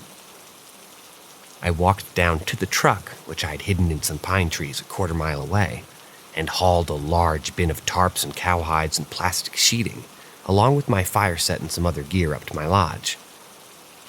As I was walking back down to the creek, I remember feeling like someone was following me, but when I stopped and looked, I couldn't see or hear anything. It was a beautiful day for July. The morning had started out with some high, wispy cloud cover, but that had long since burned off, and the noon sun was high overhead. It wasn't yet too hot, however. I was high enough in the mountains that the oppressive heat that I knew was slowly baking the kids' groups in the desert below, and it wouldn't reach me for a couple of hours. I set to work placing hides first on the little domed frame. I covered those with some tarps and plastic sheeting and secured it all, so I had a pretty close to an airtight, waterproof shelter as possible with only a small arched opening for a door. I secured an old military poncho over the door so that once hot rocks had been placed inside, it could be sealed shut and the sweat ceremony could take place. I wanted it to be as hot as possible. There wouldn't be any children involved in this one, so we could go as hot as we wanted. I took the extra time around the base of the lodge to bury all the edges of the coverings deep in the sand. This was as sturdy a shelter structure I had ever built, really. It was nice. I spent a good, maybe an hour gathering sage and juniper, and I covered the floor of the lodge with a thick padding of fragrant plants. I did this in part so that it was kind of a soft place to sit for an extended period of time, but mostly I did it because I was intending to invite a new staff down to do a sweat ceremony later, to help some of them prepare to meet actual students for the first time. And frankly, a group of unwashed men and women who hadn't showered in a week in July, all crammed inside a sweltering home, just sweating buckets, is a smell that should not be endured without as much sage and juniper as possible. If it was really bad, which it was likely to be, I would rum some onto my shirt and then pull it up over my nose and breathe through that. Next, I went hunting for lava rock. I found an outcropping of small rounded boulders, perfect for heating on a bonfire and then rolling into the lodge. And I proceeded to gather 3 onto a tarp. It was heavy, almost too heavy for me to sling over my back and carry, but I managed to make it back to the fire pit I dug with all 3. I left them there and I went to go gather some more. I made this to be a smaller load because it's not like I was in a hurry. I could take more trips. When I got back to the fire pit, one of my rocks was gone. I stared at the small depression in the sand where I had placed it minutes before, and then looked around for signs that someone, possibly one of the staff from the group, had come and taken it. No tracks. I looked around again and spotted it off at the edge of a creek 20 feet away. I had that feeling again like I was being watched, but I couldn't see anyone in the trees. I walked over and retrieved my stone, the heaviest one I had carried, and I put it back with the others. Maybe it had rolled there, though the flat, soft, dry sand? I don't think it could go through that. I gathered a bunch more rocks, and none of them went missing, and then I built a fire. As I worked, that weird feeling of being watched come back, except this time it felt more ominous, like it was mad at me for being there. I stood up, determined to walk out of the woods and find whoever it was. The radio, which I kept on me, strapped to my belt, had been silent all day, but it suddenly crackled to life. Brian and the boys' group doing evening checks, a little early, so that they could do their day hike without having to stop and contact me. After we talked, I felt more normal again. I cooked some rice and beans for dinner, and as they cooled off, I piled my stones. Probably 30 of them into a cairn in the center of the fire, and then just piled all the dry wood and brush that I could gather. I took my knife out of my sheath because that feeling was back. Still worse this time. As soon as my fire became almost irresponsibly big, I saw someone moving fast through the trees straight toward me. I tensed, then relaxed. Will, a seasoned staff working the training group with Jessica and Katie, came running down the creek. He stopped when he saw me in my sweat lodge and my 10-foot-tall flames and broke into a huge grin. "I thought it was a wildfire," he said. "Some of the new girls are panicking." "Nope, just an epic sweat lodge," I said. "I was planning on inviting all you down. But when you called in, I considered this to be your check-in. If you guys want to, you're all invited to come sweat. It'll be ready in about half an hour." "Perfect," he said. "They're all just finishing up dinner. I'll go get Katie and Jess, and we'll be down." He turned to walk away. "Hey, Will?" He turned back around. "Did you guys lose track of any of the new guys today? Or did one of the three of you come down this way?" He thought for a moment and said, "No, I don't think so. Why?" "It's nothing," I said. "I just thought somebody might have come down looking for me when I was out gathering some rocks. Some of my stuff was in different places than I remember leaving it all." He looked at me with an odd expression. "Weird," he said finally. "I'll ask everyone, but we've kept pretty busy today, so I don't know when someone would have had the time to come down this far." "It's okay," I said. "Don't stress it. I was just wondering. See you in a few minutes." The other two kids' groups radioed me shortly after Will walked off. It was more like an hour before the staff group finally trudged into my little sandy clearing. Some of them looked excited, and some of them looked confused at my dome of plastic and sand, and at my pile of glowing red boulders on the still blazing fire, and at the stack of blue 5-gallon water jugs that I hauled down from the truck for the experience.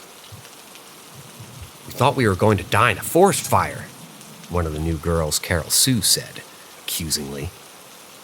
She looked extra smelly. I pulled some essential oils out of my possibles bag. A possibles bag is just a type of leather purse that we make on the trail that we call possibles bags, to disguise the fact that we're in fact grown men who carry around purses. "Put some of this on your wrists and neck. It'll help you keep a good frame of mind in the sweat." "How many of you have done this before?" A handful of them raised their hands. "Inside of the circle of the lodge is a sacred place. We will do 4 sessions, going longer and longer each time. We will dedicate each session to a different part of our lives. Our histories, our families, our struggles, and our choices. Try to only speak from the heart about these things.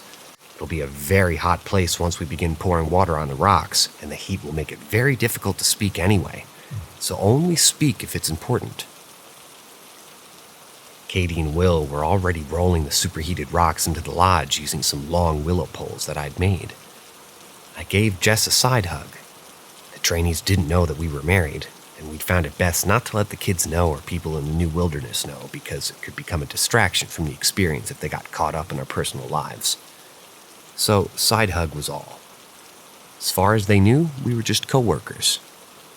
I took out a dried sage smudge and lit it on the fire and did the ritual smoke cleansing for each of them as they entered the hallowed ground. I made the last-minute decision not to go into the sweat lodge.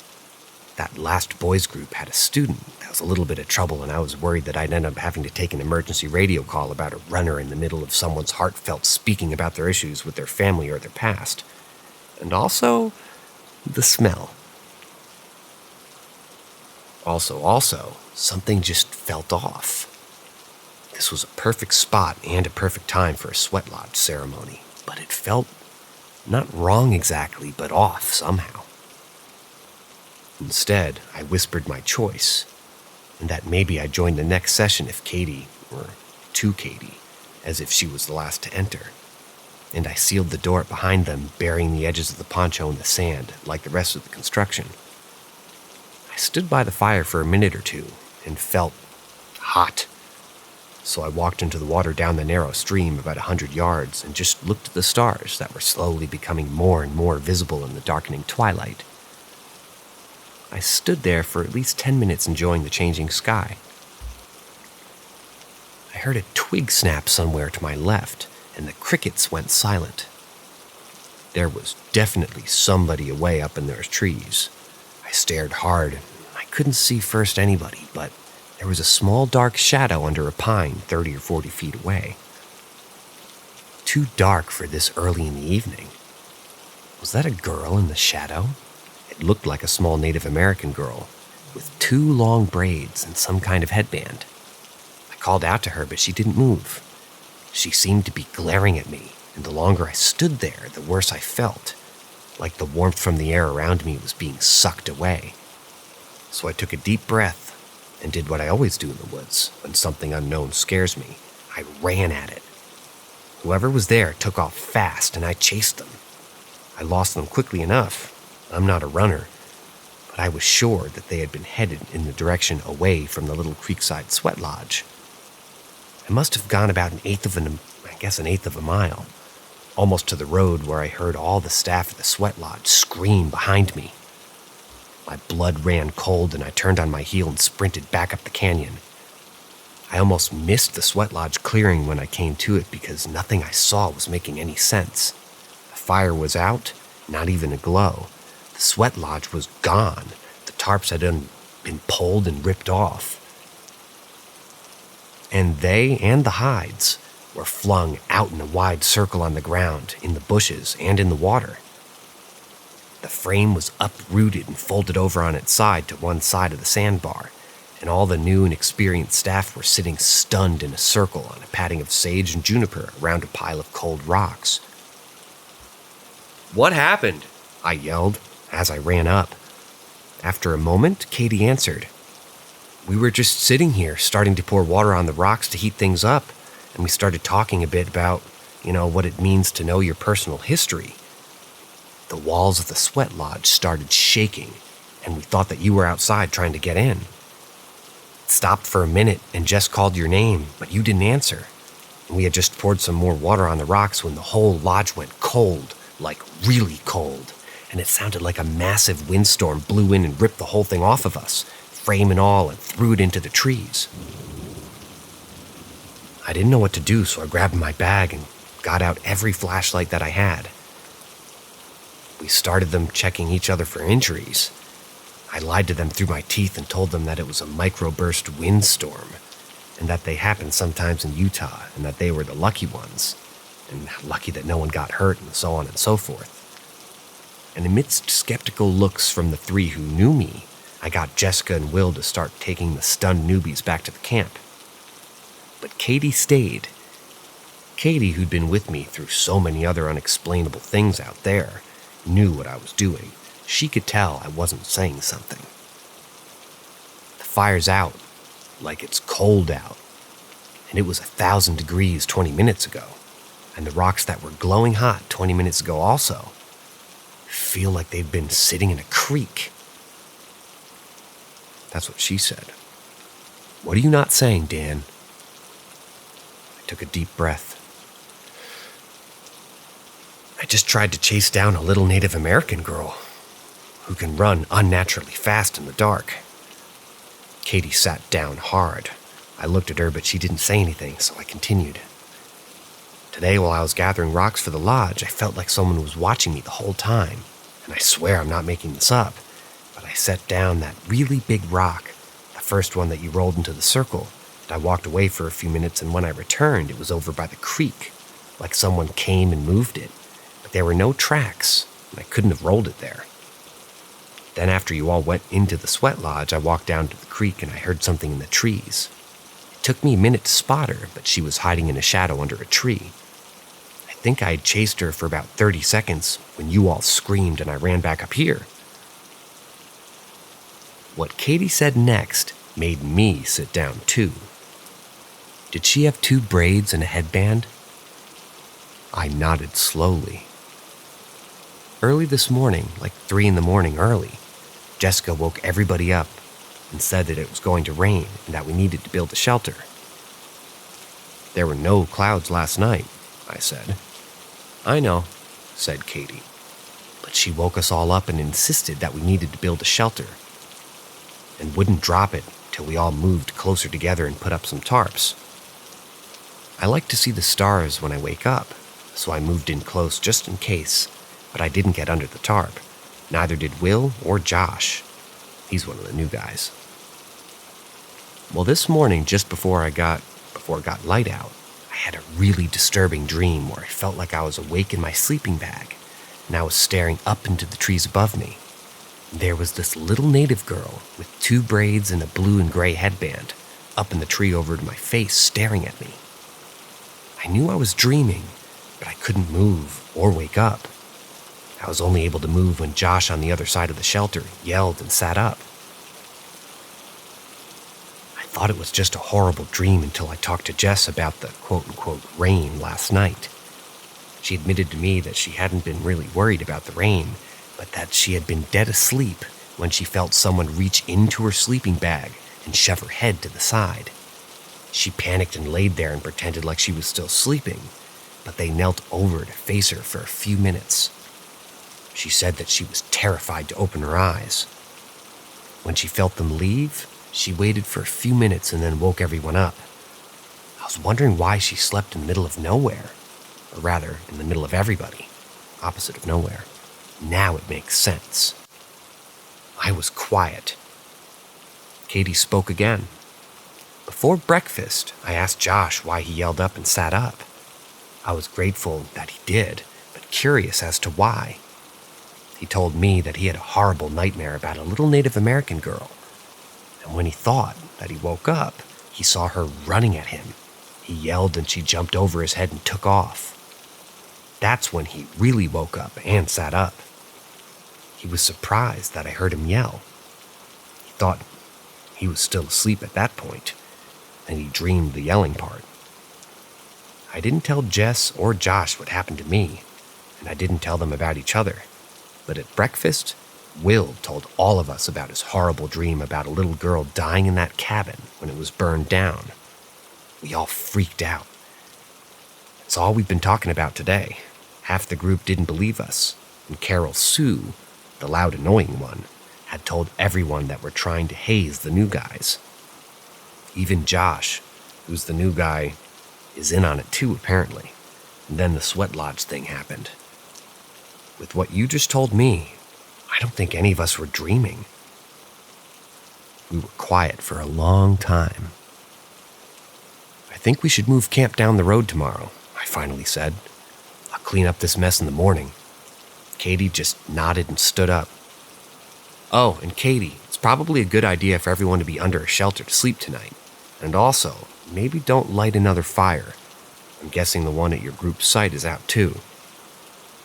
She sighed tiredly and walked off into the dark. I just sat there for a while, but then slowly made my way back to the truck. I didn't feel like anyone was watching me anymore, but that didn't stop me from sleeping in the cab with the doors locked for the rest of the week.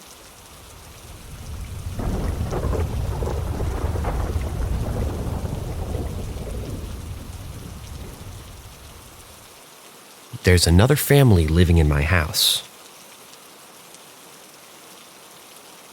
There was a house in my area that burned down several years ago when I was still a child and living in my old house. There's no reported deaths, but I beg to differ. When I was around 12 years old, and whilst the house was still relatively fresh from the fire, me and a friend decided to go inside and explore it for whatever reason. There was an unblocked window which we climbed through, and although my memory is a bit hazy, I do remember the staircase being black and ashen, the walls and ceiling ripped apart. I also remember walking into a room, which looked like a child's room. There was a framed picture of 2 girls, some family photos and whatnot, and me and my friend left soon after. The house got remodeled and, frankly, I forgot about it. Cue a few years later. Me and my family moved from our old small house into a new 2-story house in our area that we still live in this day. And you guessed it, it's the same house that burned down. Now, things were fine for a few years. I didn't experience anything weird.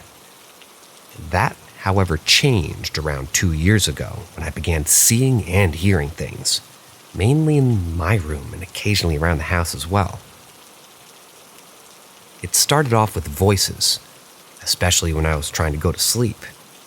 I have no history of any mental health issues, so this was a new occurrence for me.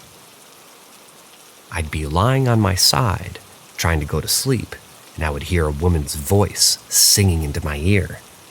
She would sing and whisper unintelligible things, sometimes speak to me, but I could never make out anything she was really saying. It was the most surreal thing ever, because it would be as though she was right next to me or above me, but every time I'd turn around to see who's there, nobody would be. This then escalated to hearing voices of 2 girls. It would be in my ear as before, and rather around the entire room. They would sing kids' songs and rhymes. I then began hearing constant knocking on my door, and the floor creaking in my room as though someone was walking around. I even called out a few times to see if anyone was there. I'd ask my sister if she was at the door, and she's always saying no. This went on for a while before I actually began to see her. Not the kids, but the woman. I'd see her all the time, and they'd always be for split-second glances, and she would disappear. She would be in the creepiest places and positions, too. A lot of the time I'd see her in the corners of my ceiling in my room at night right above my bed, on all fours and clutching into the ceiling. I saw her like this as I walked past my sister's room as well. I'd see her walking down the stairs, head down, hand on the rail. Sometimes she would stand in my room and just look at me. Again, I would only ever see her for a second at most, but it's so vivid in my memory. Weird thing is, she's never scared me. Sure, the knocking and voices freaked me out at first, but when I began actually seeing her, there was no fear at all. It was quite calming, actually. I'd try to talk to her sometimes. She'd obviously never respond. Nowadays, I haven't seen her much. The kids' chants have gone, but I still occasionally hear her whispering or humming into my ear right when I'm about to sleep. I move rooms as well, so maybe that's why. Sometimes I do end up sleeping in my old room, and those are the nights where I hear her the most. My cat, however, still stares at the door and the ceiling, and at an empty spot in my room. Sometimes she hisses. Sometimes she just meows. I've told my mom my experience and my sister. Both haven't seen or heard her specifically, but they both believe me and think that something's wrong with the house.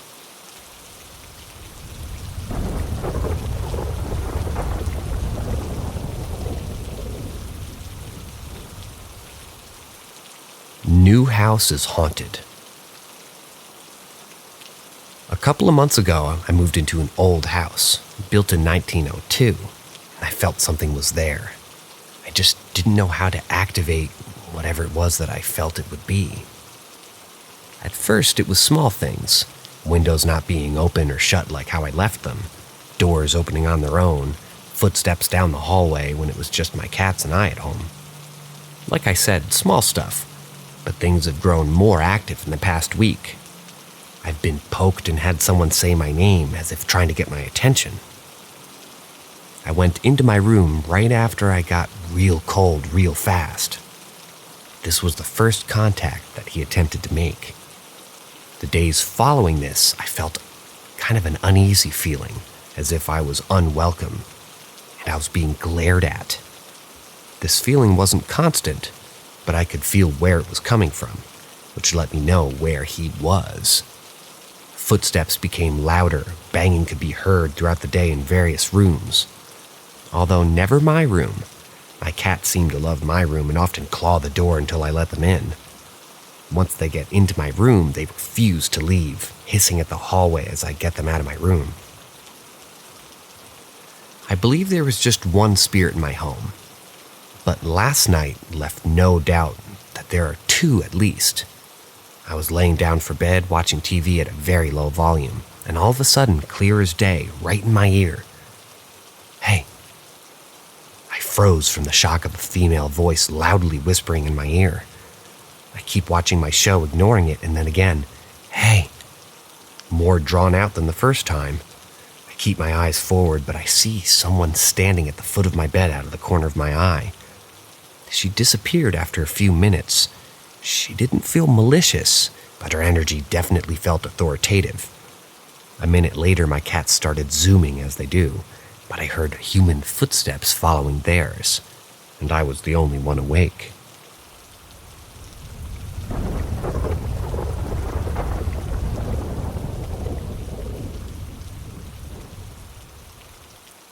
I know it's nothing too crazy, but it was the point where I started to believe in ghosts, and now I look back differently at weird experiences I had before that.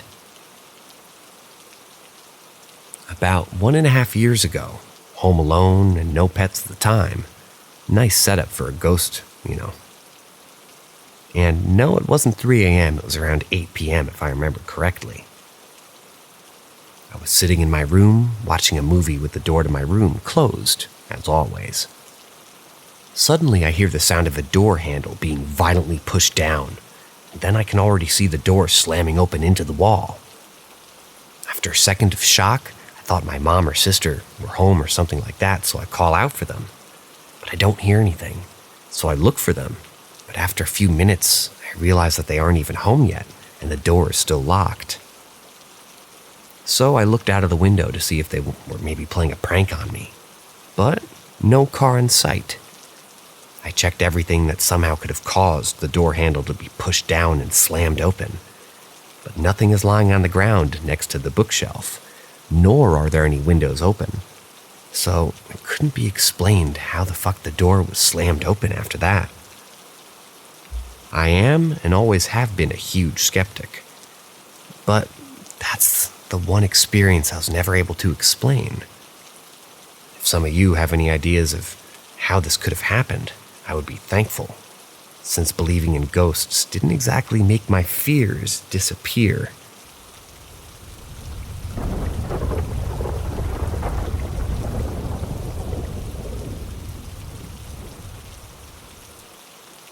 Depression and the paranormal. Until the opossum incident in 2018, I had never experienced anything paranormal in my life, much to my dismay. I wanted entities to present themselves to me. I called for them to. I was a weird kid. As I recall, I only ever asked, though. I never taunted or tried to offend them.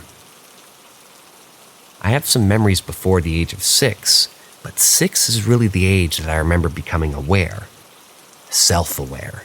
Aware of the fact that other people process things differently, rather. Basically, I had my first existential crisis. I was overweight even at 6 and relentlessly bullied. Mom and Dad had straight hair and I have extremely curly hair. Now, I love it because I know how to maintain it after having YouTube tutorials and the entire internet at my disposal.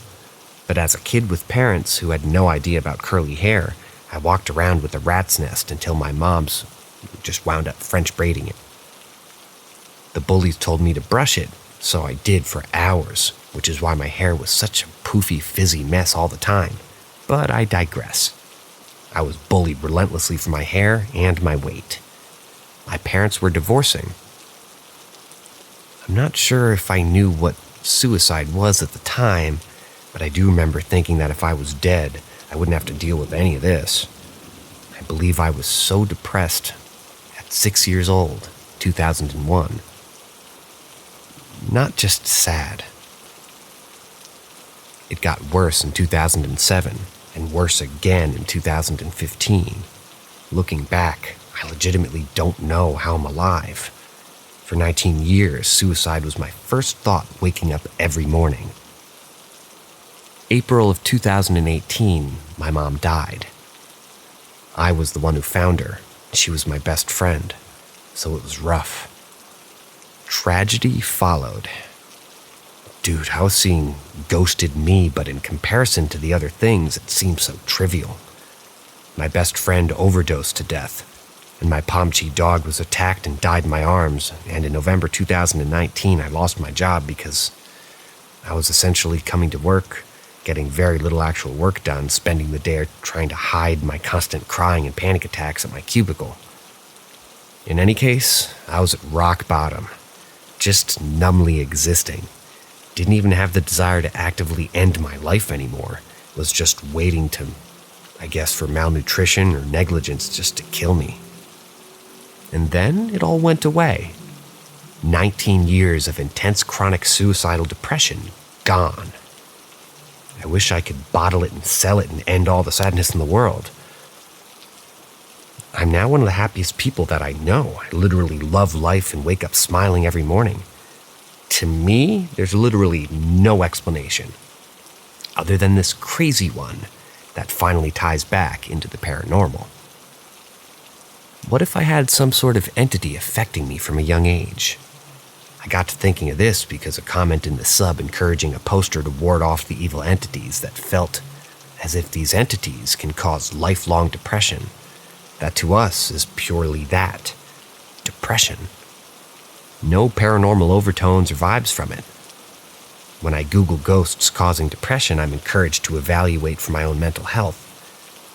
But I've read a few interesting things on this sub that sort of bared no Google results when I tried to dig deeper. I don't know if that's because commenters pull things out of their ass, or if they're just such niche topics. No one else is talking about them.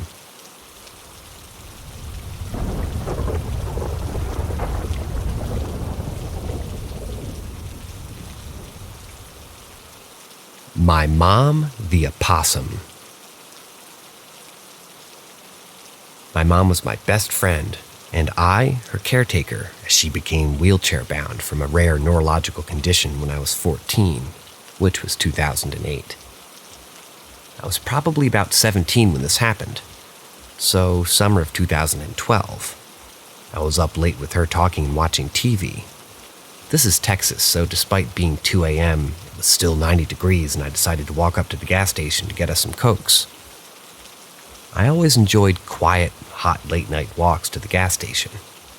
It was peaceful, and I never felt scared because I'd make the trip hundreds of times. I passed an empty parking lot from about 50 feet, and with the street illuminated by only nearby porch lights and the street lights. I clearly see a tiny pair of glowing greenish-yellow eyes staring at me. A couple seconds later, several more pairs of glowing eyes turned to me, all just a few inches from the first pair. I never stopped walking, but I maintained focus with the eyes until I'm out of range for fear of whatever it is that could maybe charge at me.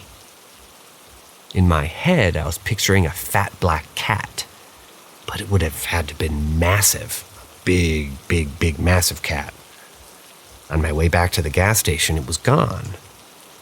Back home, I recounted the eyes to my mom over Cokes and snacks, and she was shocked to hear that I'd never seen a wild opossum before, given how incredibly common that they are in this area. She said that they're all over the place in town, but they stay hidden very well when they're nocturnal.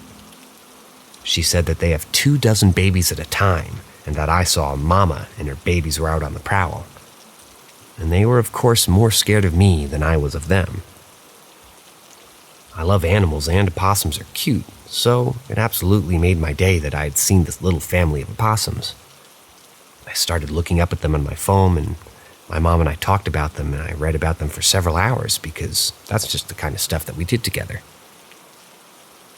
In 2014, I moved across town into a house alone, but I'd still go see my mom every other day after work. April 4th, 2018. I found her peacefully passed in bed. Stage 4 kidney disease made its claim to my mom's life. The doctor that came to pronounce her explained to me that when an organ fails, it causes the heart to stop working, and assured me that any pain was not long-lasting, and it was a very quick way to go. 10 years of suffering due to the neurological condition, plus the kidney disease, It was more than I expected to get with my mom. She was ready to go long before that. I think she fought to stay with me, but just couldn't suffer anymore. I had not seen an opossum since that night in 2012. 3 days since my mom had passed. I was still in the shock stage. I was destroyed inside, and I hadn't eaten or spoken to anyone. I just cried and slept and stressed out about taking in my mom's dogs, which I was completely unprepared for. But I didn't trust anyone else to love and care for them. It was late, about 2 a.m., and hot. I had the dogs outside to go potty for a while and decided that it was time to bring them in. After I got them in, I got the urge to turn back around and open the back door again and look outside. So I did. The back wooden fence is only about 8 feet away from my perch at the back door. To my right, about 10 feet away, there's a tree that grows at the corner of the fence, and the branches hang down and cover the corner. From the branches, I notice a slight rustling, following the glare of glowing green eyes. Out ambles a fat possum. It treks clumsily over the wooden fence, occasionally looking up and glancing at me. I'm frozen in disbelief. It reaches the point of the fence and directly across from me stops and stares directly at me. I say hi, and it turns back the way that it came and slowly makes its way and disappears back into the tree branch at the corner of the fence. Those are the only 2 times in my life I've ever seen a possum. I think my mom had a short chance to say goodbye and bring me some comfort as an opossum. My mom and I also loved birds. They were our favorite animal. We were going to move down south and be bird watchers when I retired. We knew that she wouldn't live that long, but it was a fantasy that we always dreamed of. My neighborhood is full of stray cats, so unfortunately, we don't get a lot of birds. A couple weeks later, my bereavement leave from work ended. The very first day I went back to work, I stepped out of the front door and walked up to the car to be distracted by the very distinct voices of 2 birds. I looked directly up, and on the power line above me is a blue jay and a cardinal sitting together. I had never seen a cardinal before, and a blue jay was just a rare treat to get to see at all. But I hadn't seen so much as a gackling or a sparrow in the neighborhood because of the cats. Maybe it's just the grief, but I feel as if my mom had something to do with the birds too, and it only adds to my belief that she intercepted the opossum to say goodbye to me.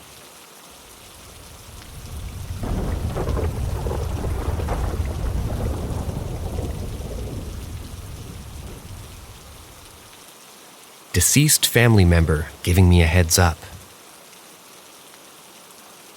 I'll start by saying that my mom, grandmother, and I are pretty familiar with the paranormal, and that we had our fair share of strange experiences to this day.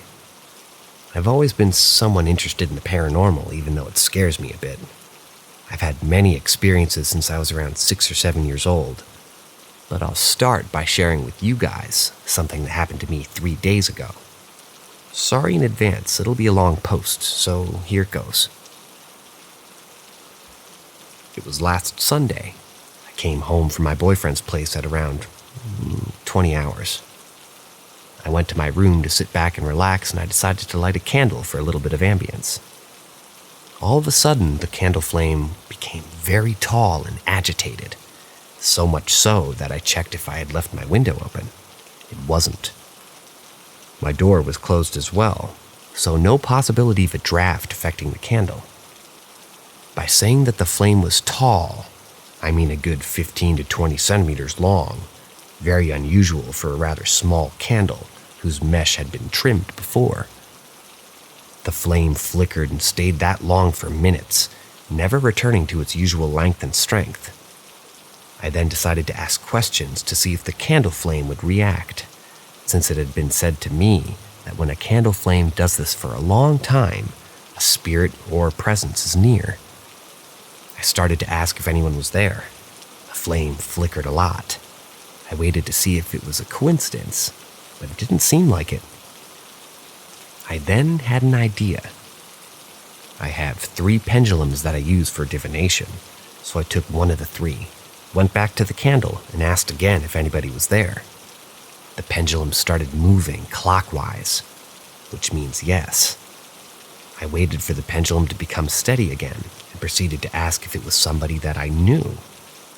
There again, the pendulum started moving clockwise, so yes again. I waited for it to stop moving, and I asked if it was someone of my family, and the answer I got was yes. I then asked if it was there to watch over my family, and it said yes. Finally, I asked if it wanted to continue communicating me, and the pendulum started moving counterclockwise, meaning no. I then thanked it and I said goodbye. As soon as I said goodbye, the candle flame returned to normal, so burning steadily with a length of 2 to 3 centimeters. For a good part of the night, I heard the floorboards just outside my room creaking as if somebody was there. Both my parents and my brother were already asleep, and my dog was in my parents' room. The next day, when I told my parents what happened, my dad was surprised and told me that her dog was pretty agitated for that part of the night, which wasn't unusual for her. He said she seemed a bit scared of something.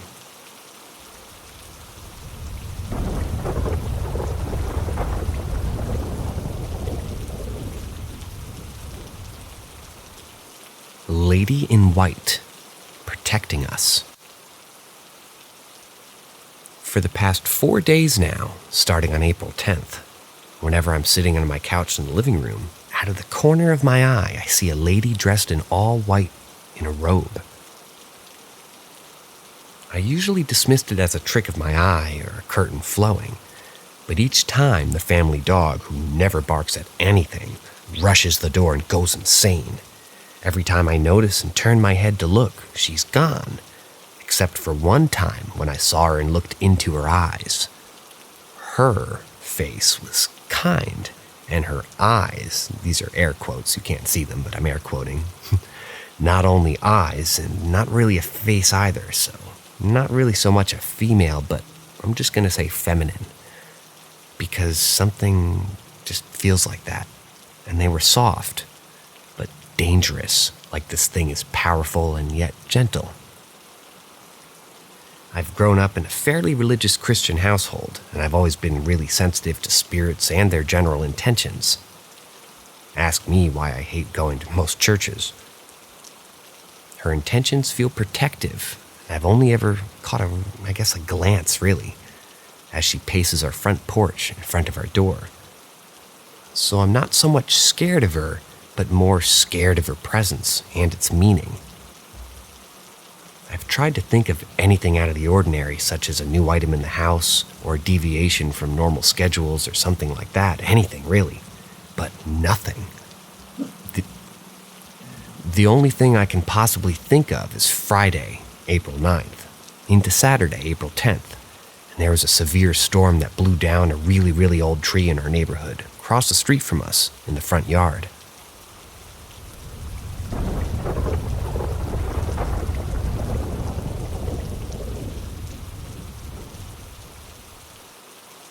I am no longer a skeptic about paranormal existence. Before this, I was skeptical about paranormal stuff, and I didn't give it much credit. But I kept an open mind. I have no dealings with witchcraft or rituals or anything to do with a Ouija board. My girlfriend has been supportive and has experienced many of the same things that I have, and some of her own. March of 2020, I bought my first home and everything was fine until a few months in. At first, I was confined, or rather it was confined to electronics powering off, so I wasn't really clued into something paranormal at first. I'll spare you my list, but there were things moving around the house, doors found opened, scratching heard in the walls, glass bottles on the fridge jingling, and the area fan in my bedroom was found turned on multiple times. The 3 instances that really made me feel uneasy are the ones that I can't pin on my pets. Midwinter, I was at my gaming desk and all of a sudden, I got an intense campfire smoke smell. I immediately ran down to the furnace room hoping that nothing was on fire, but could not smell smoke anywhere else in the house and it was gone when I returned to my room. I live in town, and the two adjacent neighbors don't have a wood-burning furnace. Just last week, I went to the kitchen to grab a soda, and at the bottom of the stairs, I smelt an intense lavender perfume. I asked my girlfriend if she had been ambitious with her mojo before leaving, and she had not applied any perfume that night. The smell lingered in a singular spot for a bit, and I haven't smelled that perfume or the campfire smoke since. The last is what happened last night. I work night shift, and I come home to let the dogs out on my lunch break. After letting the dogs out, I'm eating in my office chair, and I hear a muffled thud from downstairs. I immediately checked where the cats are, and they're right beside me begging for handouts. I dismiss it and I finish my lunch. When I walked back into the kitchen, I found the little carpeted man that sits in front of the oven square in the middle of the kitchen. This I cannot explain away or pin on the pets, as they weren't in the kitchen at all, and the rug was not there when I walked in and made lunch.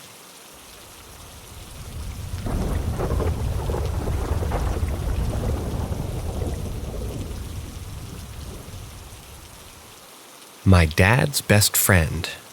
Long read. I'm from New York City, and a week ago, my father's best friend of 15 years plus was murdered in a hit and run, and it made the news on the Daily News website. I've seen and experienced the paranormal in my whole life, but nothing quite like this. My dad's friend Jackie died tragically. He was run down by an impatient driver. The driver parked their car and left, leaving Jackie pinned under the car. He was dragged for 50 feet. It seemed like he was going to survive, but he passed away at Bellevue Hospital. My father told me the news on Monday. I only met Jackie when I was a kid, like 13, and I'm 23 now. I had no connection to him, and I only knew him as my dad's best friend and coworker. I was distraught at first because my dad was in pain and I'd never seen him that way before. That same evening, around 10 p.m., I start to feel agitated and angry and in denial. I knew I was feeling pretty neutral, but for some reason I was angry and confused. I tried to brush it off and I went to go lie down in bed to relax. I'm wide awake.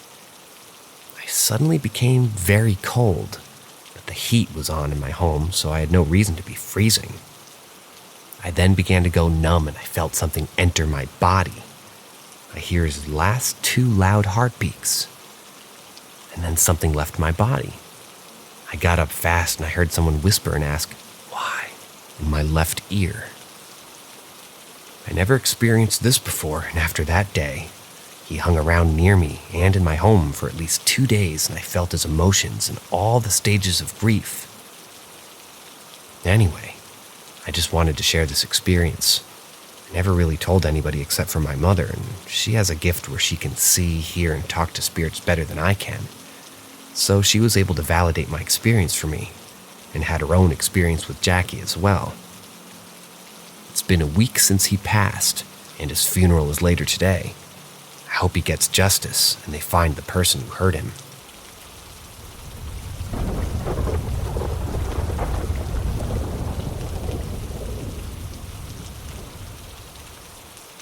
My grandma cursed my family. Another long read. When I was 11, our old home was haunted. We would see shadows, or things would move and go missing. We would get touched aggressively, and we would hear people have conversations at night. But we lived in an isolated industrial area, and we barely had neighbors. At 12 years old, my parents had taken me to a medium, and she confirmed our experiences and even let us know that something dark was attached to us.